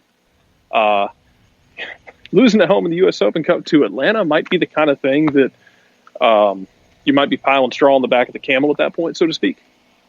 Yeah. But the other way around, if you win that... Oh, you win that. I think you ride that. You're feeling pretty good about yourself. Right now, I'd have them out of the playoff picture because 7 points out of the final spot. But, yeah, it's not a guarantee. Back-to-back losses, though, hurt them. They haven't won in their last 3. Only 1 win in their last 6. That current form is not where it needs to be for the Purple Lions. No, I agree. It hasn't. But, yeah, Decision Day, everything lines up really nicely with Decision Day. I'm sad because Atlanta doesn't get to end Decision Day with Toronto like they have the last 2 years. I just thought we had a thing going there, and apparently we don't have a thing. No thing. So I'm sad. Still, I mean, it's a bunch of teams that, and this is my issue with the format of the playoffs changing so much. It's going to be fun, the one-offs, because there's a lot of teams, especially in the East. You don't want to see a lot of these teams over one game. You don't want to have to deal with New England for 90 minutes with your season on the line. You don't want to have to deal with Philadelphia for 90 minutes with the season on the line because you don't know who's going to show up for those teams. You don't know which version of those teams is going to show up. Same goes for Montreal. Same goes for Red Bulls. There's a lot of these teams I would not want to see over 90 minutes. I mean, do you really want to see Atlanta? Do you want to see PT over 90 minutes or Joseph or Barco where all they need is one bit of magic? I mean, want to see Josie Altidore over 90 No, minutes. I don't. No. I don't want to see Josie Altidore over 90 minutes. Do you? I mean, yes, it's all a bunch of teams where you look at them and go, there's a couple teams in there that I think you could handle over 180 minutes and 2 legs that I think you could feel somewhat confident to deal with. Over 90 minutes? Nah. It's too much variable. That's the difference, is over 180 minutes, the better team should win. Over the 2-leg series, it's set up to where it takes flukiness out of it for the most part, and it's set up for the better team over that 180 minutes to advance. Mm-hmm. So generally, it's going to be the better team, just period, is going to advance. Over 90 and in one team's building, you're adding a lot of chaos. Remember, LAFC got knocked out of the playoffs because Damir Kreilach hit a crane kick. Mm-hmm. So, hey, and LAFC gets to deal with that again because LAFC might damn well go on to set a points record this year. They might set a goal record. Carlos Vela might break Joseph's record. Probably a good shot of it, honestly, the way he's going. they could still lose in the second round of the playoffs after a first-round bye if somebody crane kicks them in the face again. Or, you have a game, was it? I think it was Orlando when they played Red Bulls last week. Orlando hit the post like 4 times in that game, and Robles made 2 or 3 amazing saves. Imagine that happens to LAFC or to any team. You get in the playoffs and you're feeling good about things. You're feeling froggy. You hit the post 4 times. You hit the crossbar a couple times. You get hit on a counter and you lose 1-0. This playoff format is going to lead to some weird results in the postseason. There's just no way around it. Final question for you, Jarrett. What else stood out to you from the weekend around the league? All the games on Saturday night. I think for me, it's just New England and San Jose both just keep on keeping on. Like, it's not a big deal to either one of them just to keep on pulling results and churning them out. I'm just impressed by both of them. Oh, also the comments out of Luis Robles just talking about complacency with Red Bulls. Red Bulls lose to a Columbus team that hasn't been impressive. I thought we had 2 go-ahead goals in the second half. That was baffling. They gave up that first goal. Comes right after a Brian White, just the most Brian White of all Brian White goals. Like a header where he bounces off the defender and it hits his head and bounces into the net beautifully. And then they give up a goal literally seconds later when Jossie Zardes just turns into God mode Jossie Zardes. It does happen from time to time. It does, and it's hilarious when it happens. It genuinely is hilarious when it happens. But, we talk about Atlanta's not the same team they were last year. Neither are Red Bulls. They're not. Nope. That's not the same team you saw last year that set a points record, that won the Supporters' Shield. Tyler Adams, they're not. Nope. And you want to talk about one of these teams, you need to talk about the other. And same goes, if you're talking about Red Bulls, you want to talk about Atlanta, that's fine. Both these teams are not on the same level they were last year. Same goes for me with the Atlanta road playoff. Atlanta's got a road record. You got 3 wins on the road this year. Last year, you set a single season record, post-shootout era with road wins.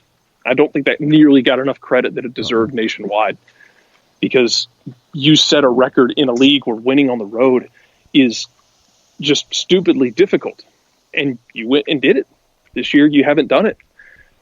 I mean, it's tough. But also, the way Atlanta United's schedule always breaks is going to set up situations like that. In the odd number of years, you're going to have Seattle, Portland, and Vancouver coming to town. You only have to go to L.A. to face the Galaxy. Otherwise, all the West Coast teams come to you in one year, and the next year you spend a lot of time on the West Coast. Sometimes the schedule is going to break that way.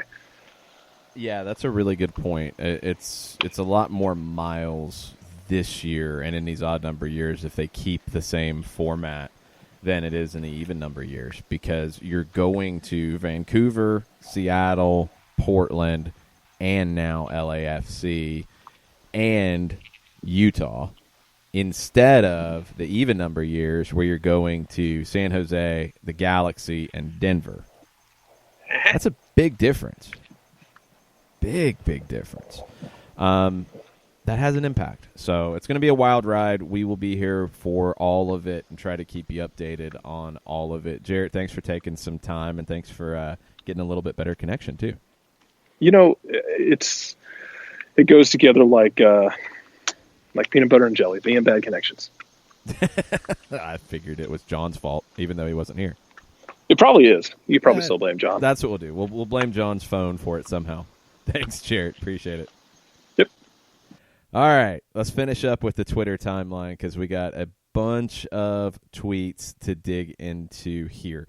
One thing I want to finish up with when we talk about points, and it kind of leads into Shiva's question from this morning. Do we need to press the panic button of missing the playoffs since the East is so tight? It's been 22 games. Mistakes and lapses are still hurting us. Players like LGP and Joseph have both expressed the mentality and attitude is missing. I expect the manager to push that back into the team. It's not always just tactics. Mentality and attitude's not always the manager either. It's got to come from within. But pushing the panic button. Okay.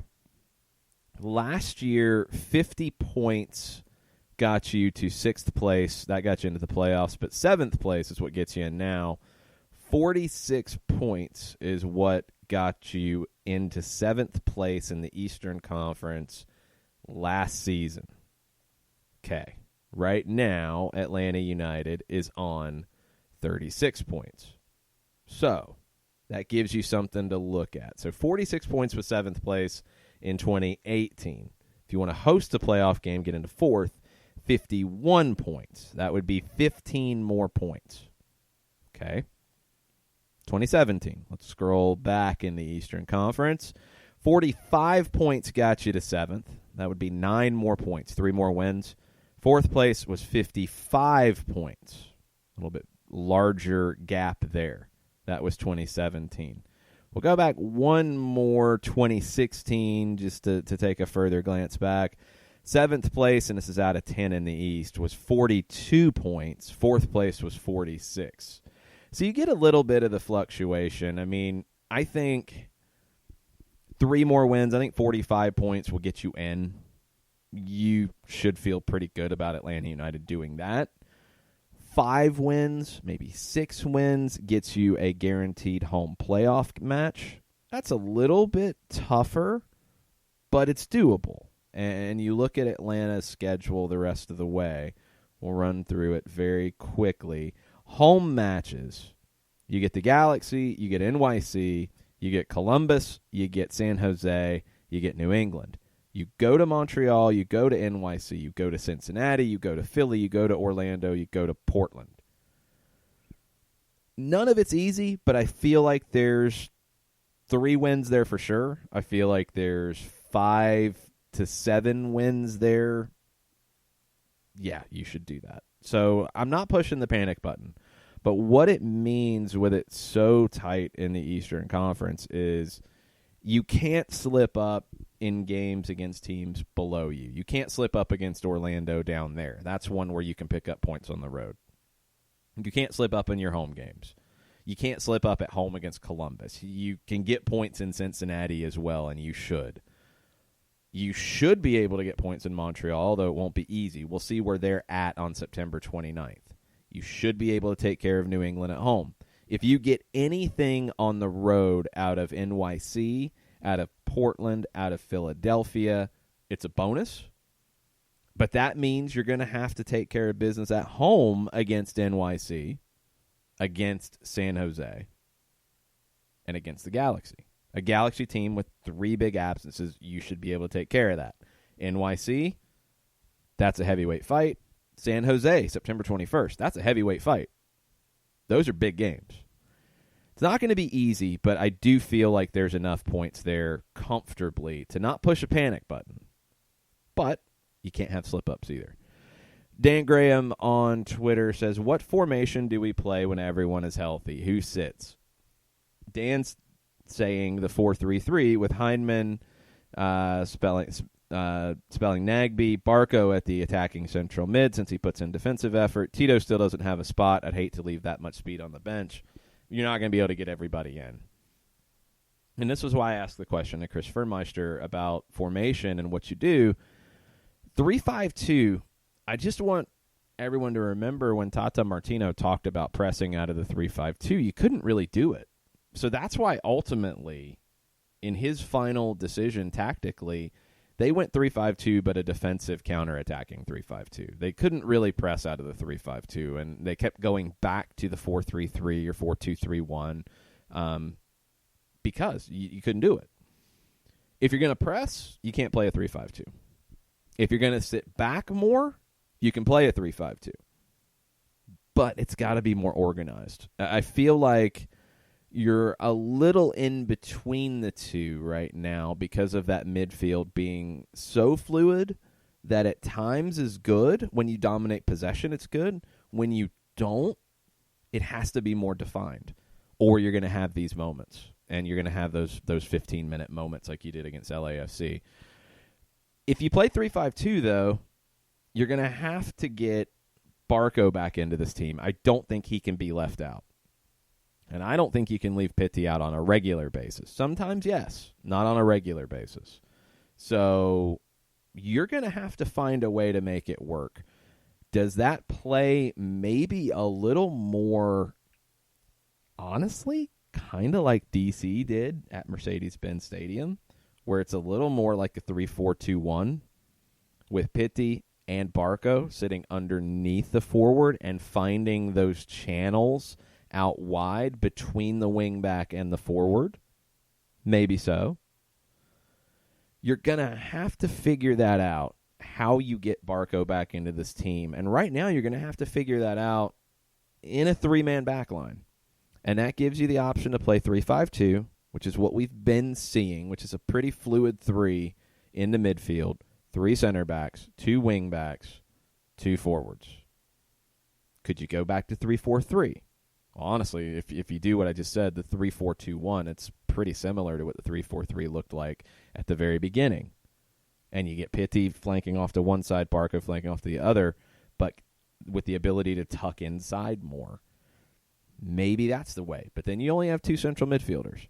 You're going to have to have Barco function a lot more like a midfielder than a winger like we saw early. It's going to have to play closer to the 3-5-2 than the 3-4-3, but it's going to have elements of the 3-4-3 when they attack to get the best out of Barco and Pitti. That's the conundrum. That's why none of this is simple right now. Without George Bello, you have a lot of limitations in how you can play and what you can do.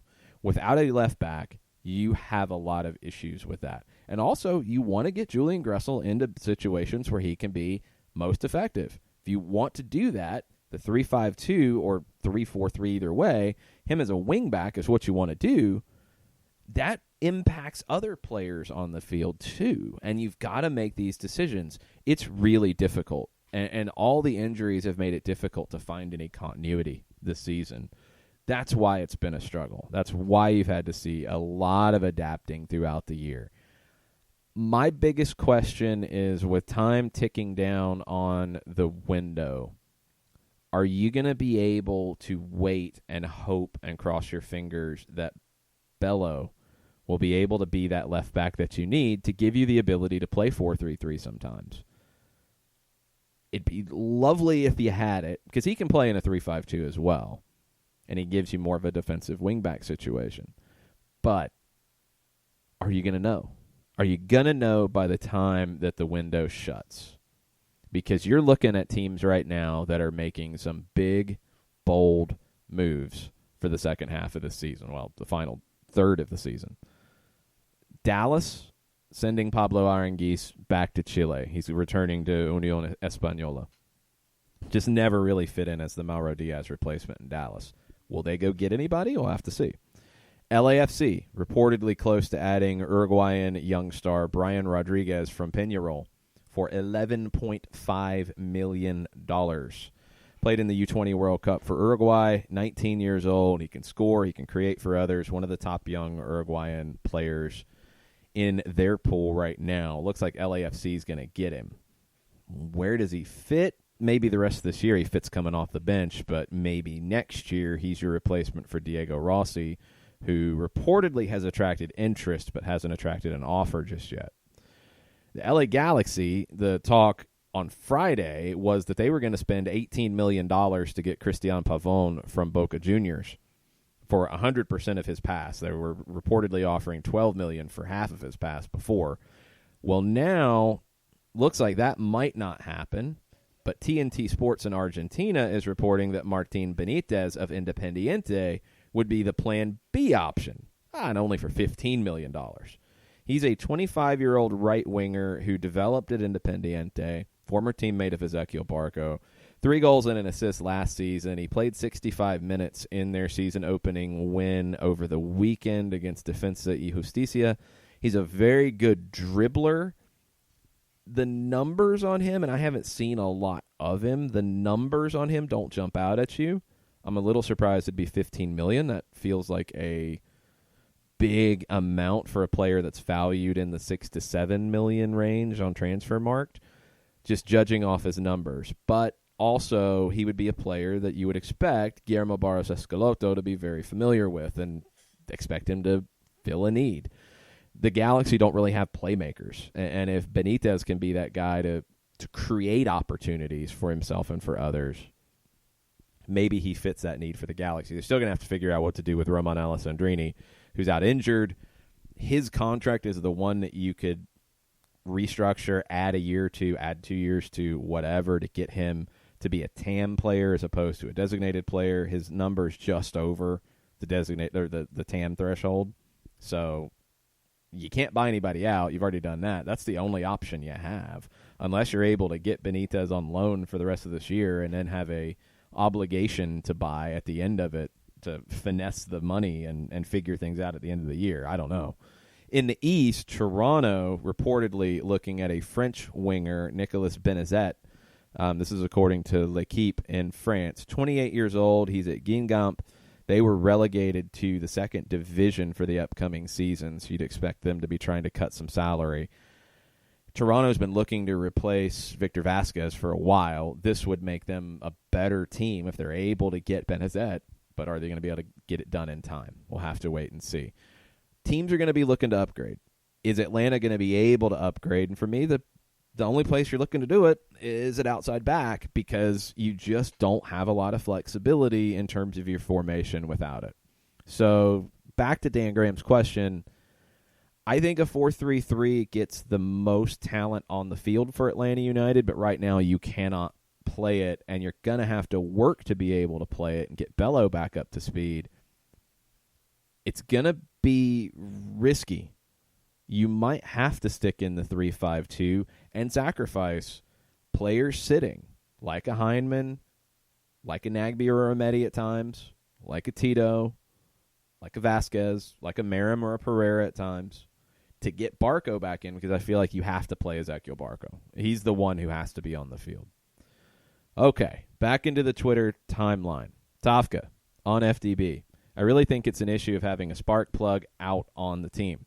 Have they played well enough for results? Yes. Does it seem like they are totally comfortable and working at full capacity? No. All I know is that Almeida proves that coaching matters. Yeah, it does. And I think if Frank de Boer did not know what he was doing, this team would not be anywhere near where they are. That also needs to be said. So, as I've said many times, I feel like a lot of the Frank de Boer conversation is a direct result of his time at Crystal Palace and at Inter Milan, more so than what is actually happening. When you dig into the fact that he is down to, right now, writing someone in on the depth chart on the left side because you don't have anybody who's healthy. Maybe Ambrose gets back for you, but he hasn't been factoring into the team, so either Frank de Boer doesn't think he's able to help you, or he's not 100%. To get where you are is not as bad as people will make you think. I really, truly feel that way. I think other managers would not have been able to handle all of this stress that you've had with injuries and with absences. Remember, Ezequiel Barco, I think, has been your best player this season, but how many games has he played, actually? How effective has he been on a regular basis? He's played 9 matches. He started 6. You've got 6 games out of Ezequiel Barco in 2019. And you are where you are. You've got 9 starts out of Tito Villalba. That's it. You've only got 15 starts out of Franco Escobar, and he has not been the Franco Escobar we saw late last season. He's really struggled as of late. To do all that, to incorporate Justin Merrim in midstream, and that was a great pickup, to incorporate Dion Pereira, who has been effective in his moments with 12 appearances, 6 starts. I think you've done pretty good with the hand you've been dealt if you're Frank de Boer. Do you wish you had more options? Yes. I don't think you've had them. So Almeida has done an amazing job with San Jose. No one expected it. First month of the season, people thought Almeida was in over his head, and he didn't have enough talent. It was going to be an ugly season. He's done a great job. Because he's done a great job doesn't mean that Frank de Boer's done a bad job. That's the part that I'm on. I do agree. It does feel like things are not working at full capacity yet. Is that injury? Is that fit? Is that communication? Is that intensity? Is that mentality? Probably a little bit of all of it. But it's not just the coach's issue either. I think you do need to see in those moments, in that moment, Frank de Boer's mentioned this, You need to have a team that at a point in these games when things do fall apart, when things go wrong, players are the ones who have to provide the solutions. And in a moment like that one where LAFC is just battering you, you've got to get out of there and survive it as opposed to keep making the same mistake. Tafka, second thought of the day. Not sure if the Whitecap supporters have an overarching name for their supporters. If they don't, it needs to be the Vanguard. I don't think they have that. But yeah, that could work. I don't know how they'll take it. If you are not following a Whitecap supporter, I think it's one person, but maybe there's multiple ones. The Couch Ultras. They're the greatest. They do tifos behind their couch, I guess, where they watch the games. And they had the robot cleaning thing at halftime. It was like their Zamboni at halftime because, it's Canada and hockey and such. But the Couch Ultras are amazing. Highly recommended Twitter account to follow. Jason Heinley says, seeing how the sub for Pitti played out, does my question from a few weeks ago become more relevant? Who leaves or is let go first? I don't know. It's a bad reaction. It's a bad thing to see because it creates a lot of distraction. A lot. Because ultimately, that sub didn't lose you anything. It didn't ultimately win you anything. Barco came in and gave you a lot of what Pitti was giving you, but it created a lot of noise for that move. Now, I completely understand getting Barco 30 minutes, but the way it played out, yeah, it creates this question. And I don't know. I have no idea. Pitti Martinez is not going to go anywhere until there's someone who is willing to pay the money that Atlanta United would want to take for him. And considering what they paid out, that's not an easy chunk of change to come up with for anybody. So, no, that's not going to be easy to handle. And right now, I don't know if there's another job out there that's going to come in because Frank DeBoer, I believe he said he has a 4-year contract. I don't think anybody is going to buy him out of that right now. I think people still want to see where he is. And I don't think Atlanta United's going to move on from either one of them. So I don't think either one's going anywhere right now. That's why I feel like they have to find some common ground for both of their sakes. Percy Herrera's definition of attractive soccer is styling and profiling, limousine riding, jet flying, kiss stealing, wheeling and dealing, son of a game. Okay, that works. Ricky Ricardo, summary of Mo Adams' performance. So. I mean, he gets you the goal, which that's great. Kind of fluky that it falls to him, and he finishes it well. So good there. Let's dig a little deeper into Mo's numbers. I felt like in the final third, he really didn't give you anything. Struggled a little bit there. He's just not comfortable in those situations. 14 passes completed at 64%. He had a cross. He had an accurate long pass.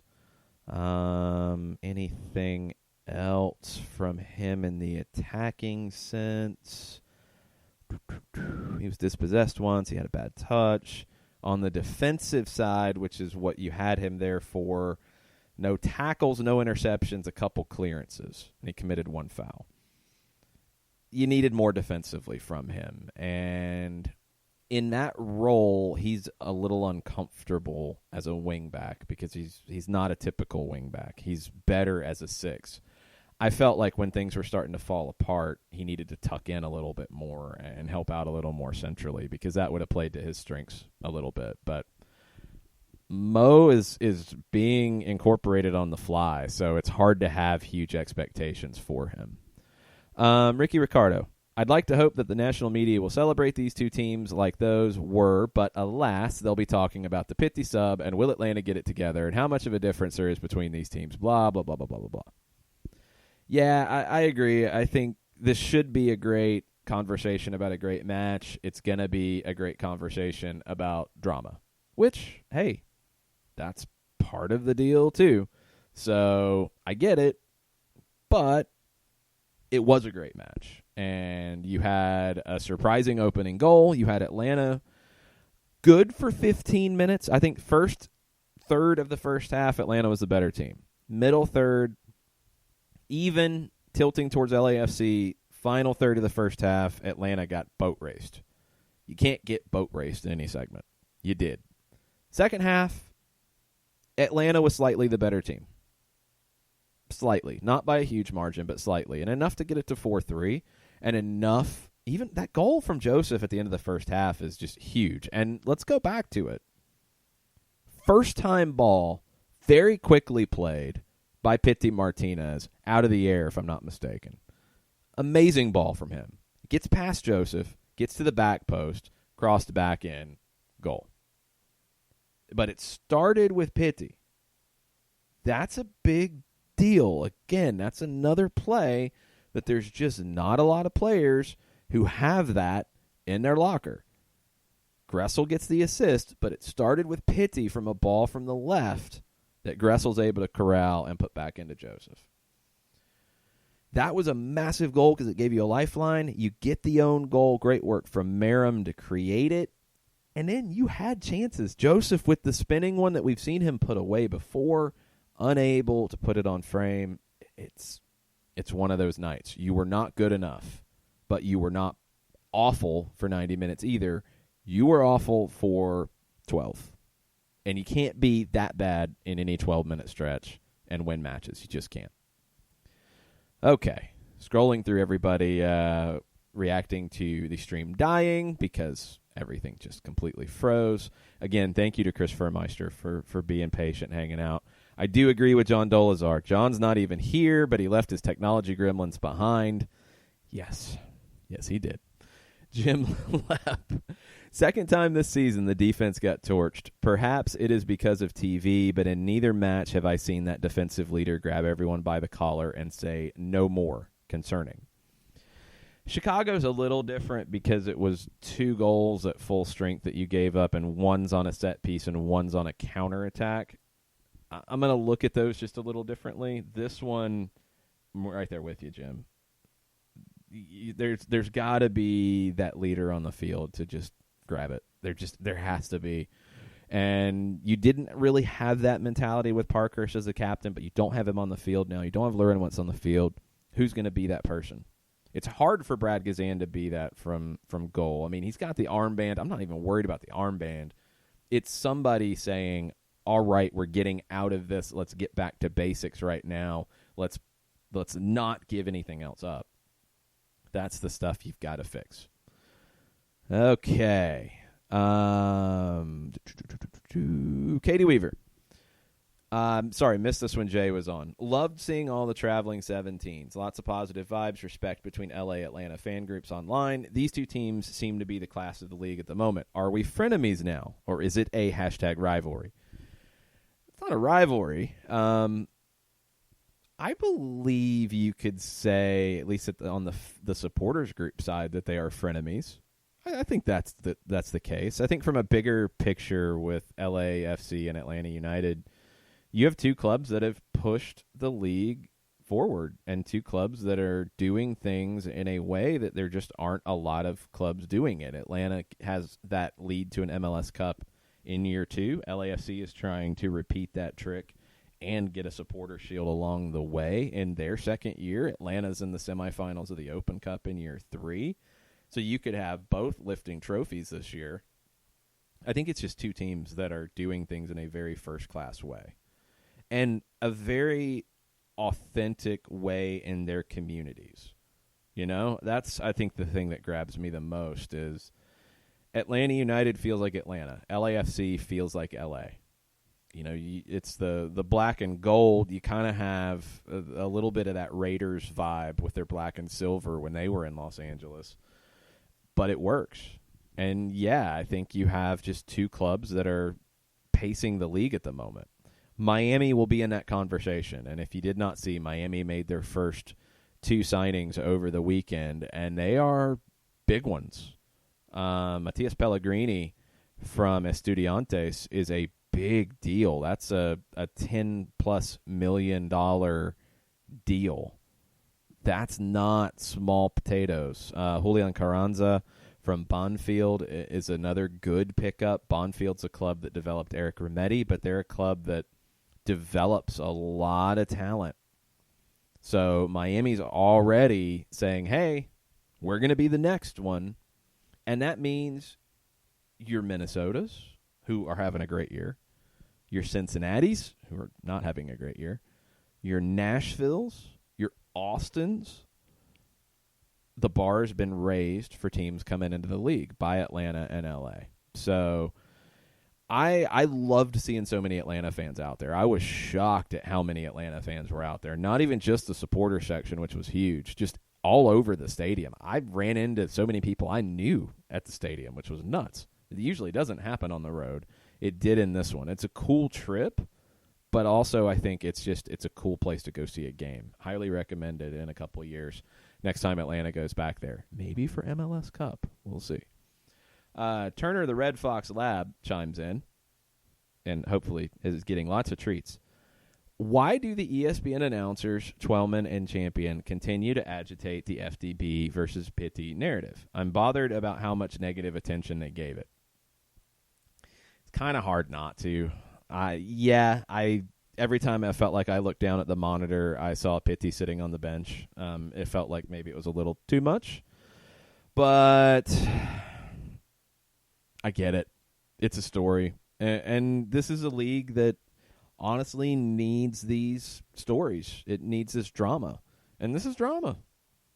If you're on the outside looking in, yeah, it's a big deal. If this was, I don't know, if this was Carlos Vela and Bob Bradley, yeah, you'd be eating it up. If it was Zlatan and Guillermo Barros Escaloto or Zlatan and anybody. That's why they talk about it so much. I get it. I understand it, and it's an easy storyline.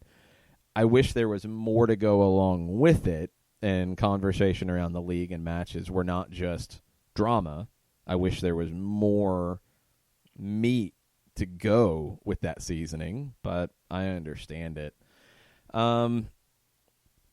They continue to agitate. I don't think they agitate it. They continue to talk about it and give it so much attention because it was hard not to in this one. The reaction from Pitti, and I saw it immediately when the number went up because I'd seen Barco was warming up. I knew he was going to come in around 60 minutes when I saw him warming up for the 10 minutes prior. I wasn't shocked that it was Pitti with the number. I honestly wasn't. But the reaction I was surprised by because you just can't ignore it. And it's going to get people going. There's just nothing. They couldn't. If Twellman and Champion hadn't talked about it, they wouldn't have been doing their jobs. So I understand it. I think maybe a little too much, but yeah, it had to be talked about. Eric Hunter, the Rick 30 on Twitter, says, what I'm hearing is that 24, Julian Gressel, can't play on the right unless we're 3-5-2. 10 and 8, Pitti Martinez and Ezequiel Barco, and probably 15 when he gets back, can't play together in 3-5-2, assuming number 7, Joseph Martinez, is a lock. So there's no way to have all our attacking talent on the pitch at the same time without defensive gaps. I mean, the only way you can do it, you're going to have defensive gaps if you do it, yes, because you don't have balance. If you feel like you can get away with Gressel as a right back, which is asking a lot, you could do that. Or you play him on the right side in a 4-3-3. You play Pitti on the left, and you play Barco as a 10 underneath. That leaves Tito out. I don't think you can get Joseph, Barco, Pitti, Tito, Gressel into the team and have the balance you need. You would have to play right now out of who's available. You would have to play Escobar on the left, Miles and LGP at center back, Julian Gressel at right back, but going forward a lot. 2 of Remedi, Nagbe, Hindman, Adams, Lorenowitz as your 2 central midfielders that are sitting behind Barco or Pitti. The other one on the left, Tito on the right, and Joseph up top. You're going to have to win games 5-4 that way. You might. I mean, it would be wild. I don't know if I'd feel great about seeing 90 minutes of it, because I think Gressel defensively as a right back would be the liability, and teams would be attacking that a lot, so they'd be trying to limit him going forward by attacking that side. Doesn't mean it can't be done, but it would be really difficult to do. So, Eric, yeah, it's a challenge.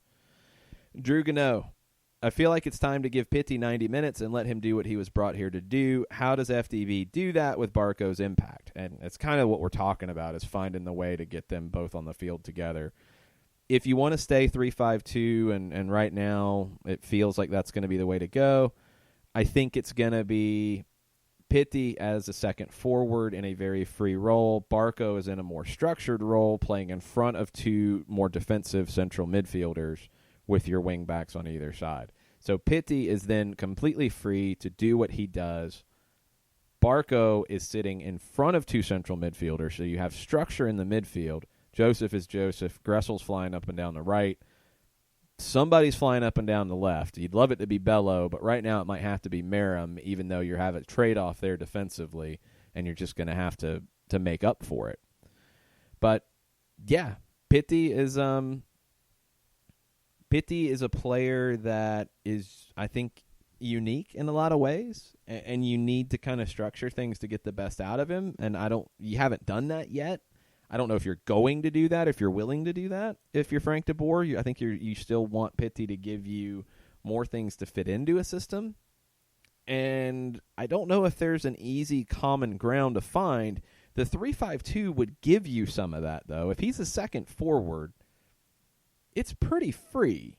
The only thing that you would be asking is then to apply pressure when you're not in possession, when you turn it over up high. But it's harder to press out of a 3-5-2. You only have two up there. I mean, Joseph can run around and chase.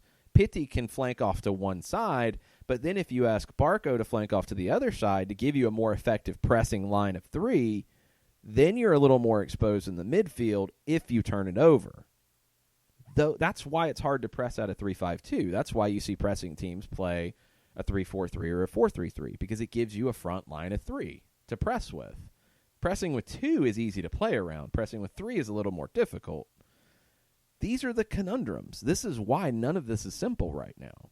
And I hope if there's anything that you're taking out of this very long-winded show is that it's just not easy right now to find a formation that works to get the best out of it. Percy Herrera, thoughts on Stan Verrett saying Atlanta is now a soccer city? Well, I think he was saying it to get under the skin of football fans, but it is. It completely is. I mean, you look nationwide, like the amount of coverage that Atlanta United gets on mainstream, not talking about all of the different podcasts and blogs and all of the great work there, but the work on 92.9 The Game, the work on the AJC, the work on just network news locally. Atlanta United's talked about more than any other MLS team. It's not even close. And yes, Percy, I completely agree. Death, taxes, and Jarrett Smith's terrible cell service. It is 100%. I tried to battle through it. Eventually, we got it. It just took a minute. Daniel Price thinks the LA Galaxy come here and put the bus on cinder blocks. Guillermo Barros Escaloto would do that. Their second leading scorer behind Zlatan is Daniel Steres, a center back with 3. I think they're going to turn to Fabio Alvarez and ask him to be the one to drive it. I really think that's what's going to happen. So he's a little bit of a wild card. I think he's a very good player who hasn't completely settled into this team yet, coming over in midseason from Argentina. I think he might be the one who goes up top, and it plays a little more like a false 9, which can be tricky. So LAFC sitting back and defending. They've got 2 good central midfielders in Jonathan Dos Santos and Joe Corona who give you a little bit of the ability to do that. They could go 3 defensive midfielders and play a 4-3-2-1, Christmas tree it a bit. That might be the way they go. We'll see what Escaloto does. Gustavo, our friend from Buenos Aires on Overreaction Monday, says, sorry if you mentioned earlier, but for me, regarding all conceded goals except the PK, it's a foot dominance issue. When you change your natural foot, you make unforced errors. Playing a right winger knowing he's left-footed, Vela exploited LGP's back, and there's more.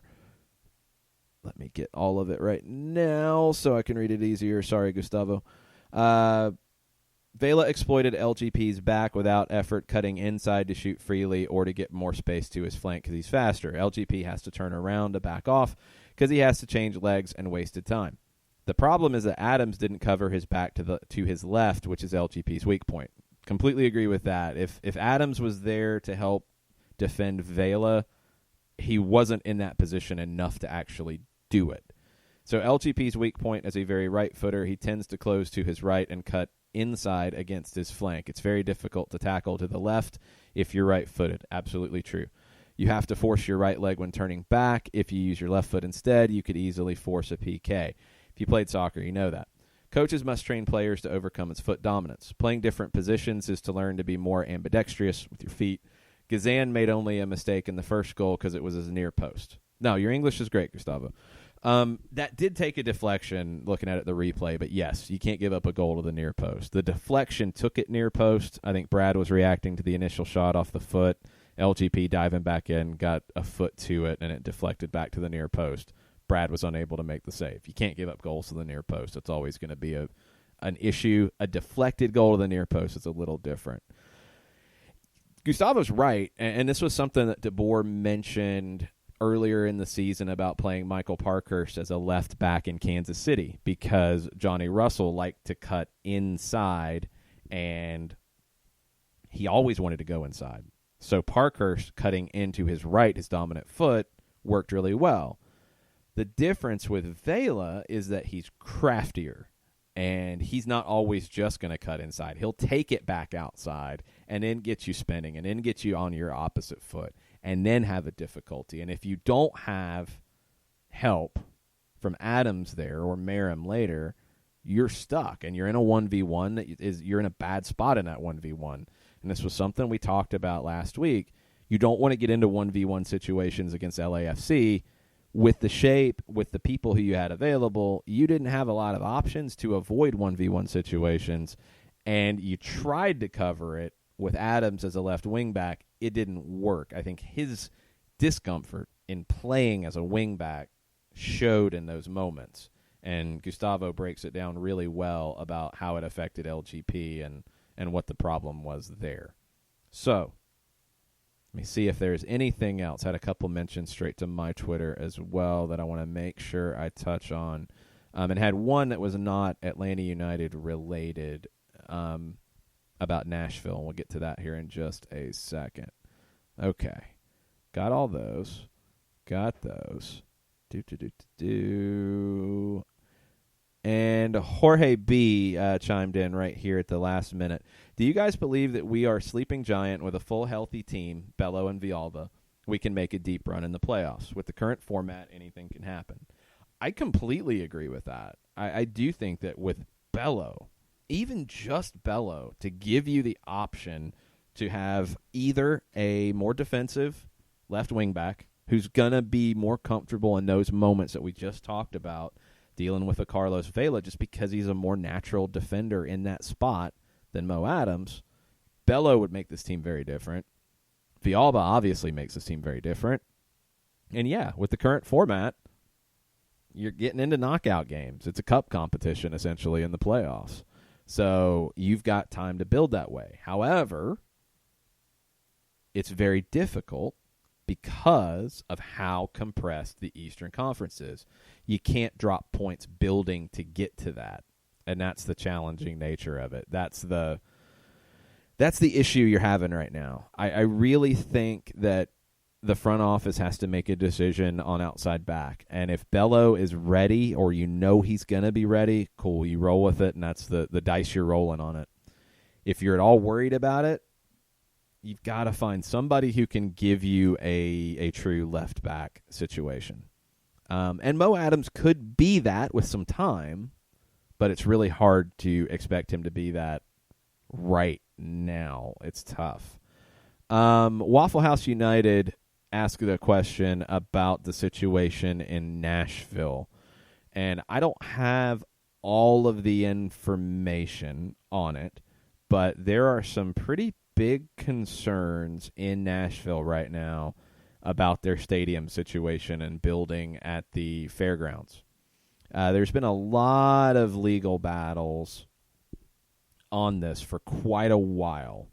And the Tennessee Tribune had a piece over the weekend that I'm pulling up right now, actually on Friday, by Peter White. And the Nashville Court of Appeals is sending the MLS Stadium case back to the Chancery Court. They dismissed the appeal for lack of subject matter jurisdiction. And this is what the Save Our Fairgrounds folks were hoping for, because they're trying to basically say, to summarize a very complex legal situation, they're basically trying to say that the city council, the metro government, did things that they were not allowed to do in getting this stadium deal done and all of the pieces around it. And a lot of it comes back to something that we've talked about over the years on this, a 10-acre plot that Metro gave Nashville SC team owner John Ingram to develop. That seems to be the biggest issue here. There's a lot of talk about a lot of different elements of it and affecting ongoing things at the fairgrounds, which the Nashville SC, the Nashville MLS folks, say will not be the case, maybe temporarily while they're building the stadium. But activities that go on at the fairgrounds will continue to go on at the fairgrounds. But this issue is in this 10 acres that will be developed by Ingram, and to the point that people are saying that it is robbing Nashville. It sounds a little ominous, and Mickey Turner, who writes for The Athletic, I'm sure will dig deeper into this from a legal perspective. Follow him at Turner ESQ for the latest. He just pointed it out and said, bluster aside, this doesn't seem too good for Nashville SC. They're going to play at Nissan Stadium in the short term, and maybe that becomes a longer short term. I'm a little surprised by some of the comments at the end of this Tribune article about basically it seems like the people with the Save Our Fairgrounds are hoping that MLS doesn't come to town, period. It says MLS is not going to put up with a bunch of yahoos screwing around like this. They're going to get tired of Nashville. They're not going to put up with it, and they're going to want definite solutions, or they're going to award that franchise to somebody else, and everybody knows it. I don't know if everybody knows it, because they do have a place to play. It's just a bigger place than they were planning on. That doesn't mean they couldn't build a stadium elsewhere, and that was something that was floated at one point. I don't know where any of that would stand now. I'd be pretty surprised if Nashville did not play in Major League Soccer next year, because you can't move Austin up. I don't think you have anybody else who could step in right now. St. Louis is a brand new team. It sounds like Charlotte is coming along pretty well, but they would be a brand new team. Sacramento seems like they're sliding down the list at the moment. So I don't think you're going to push them up into that spot and let Nashville sit back for a minute. I don't think you want to bring Miami in by themselves, and I don't think you want to then tell Miami, who just signed 2 players, yeah, we're going to hold you for a year. So you're kind of in a tough spot. I don't know how you get out of it. I don't know all of the ins and outs of the legal stuff, but Nashville's got some serious work to do. So keep an eye on that. We'll try to get some more information on some of the legal wranglings and such as we go. But that's going to do it for us today. It went a lot longer than I thought we would. Thanks, everybody, for listening. Really appreciate it. Thanks for all the takes on an overreaction, underreaction, on par reaction, all the reactions on a Monday. And thanks for bearing with the technical difficulties as well. Thank you to Chris Fuhrmeister, CCFUHR on Twitter. Lots of great work from him over at Pro Soccer USA, and coming soon at The Guardian, an article on Frank DeBoer with an interview that Chris was able to get with Frank. Thank you to Jay Riddle for his time this morning. Make sure you're following Unrel ATL for everything that they're doing, and JW Riddle on Twitter for everything he's doing with For Real Sports. A lot of cool footage from the ICC and the Cooligans and the Arsenal match. So make sure you're following Jay. Make sure you're following Jarrett _Smith as well, and tell him to find a better place to call in and not be in a lead box, I guess is what it sounded like. And maybe we'll get to hear more of his takes on such things. We will have soccer over there this evening to get into the first week of the season in Argentina. Gareth Bale and where will he end up, and all of the other silly season madness from around the world. It'll be later this evening. Check back on Twitter at Soccer Down Here for a start time, roughly in the dinner hour, and we'll get you caught up on all the soccer over there talk later today. Thanks, everybody, for listening and contributing to the show this morning. Really appreciate it. Mucho plata, y'all.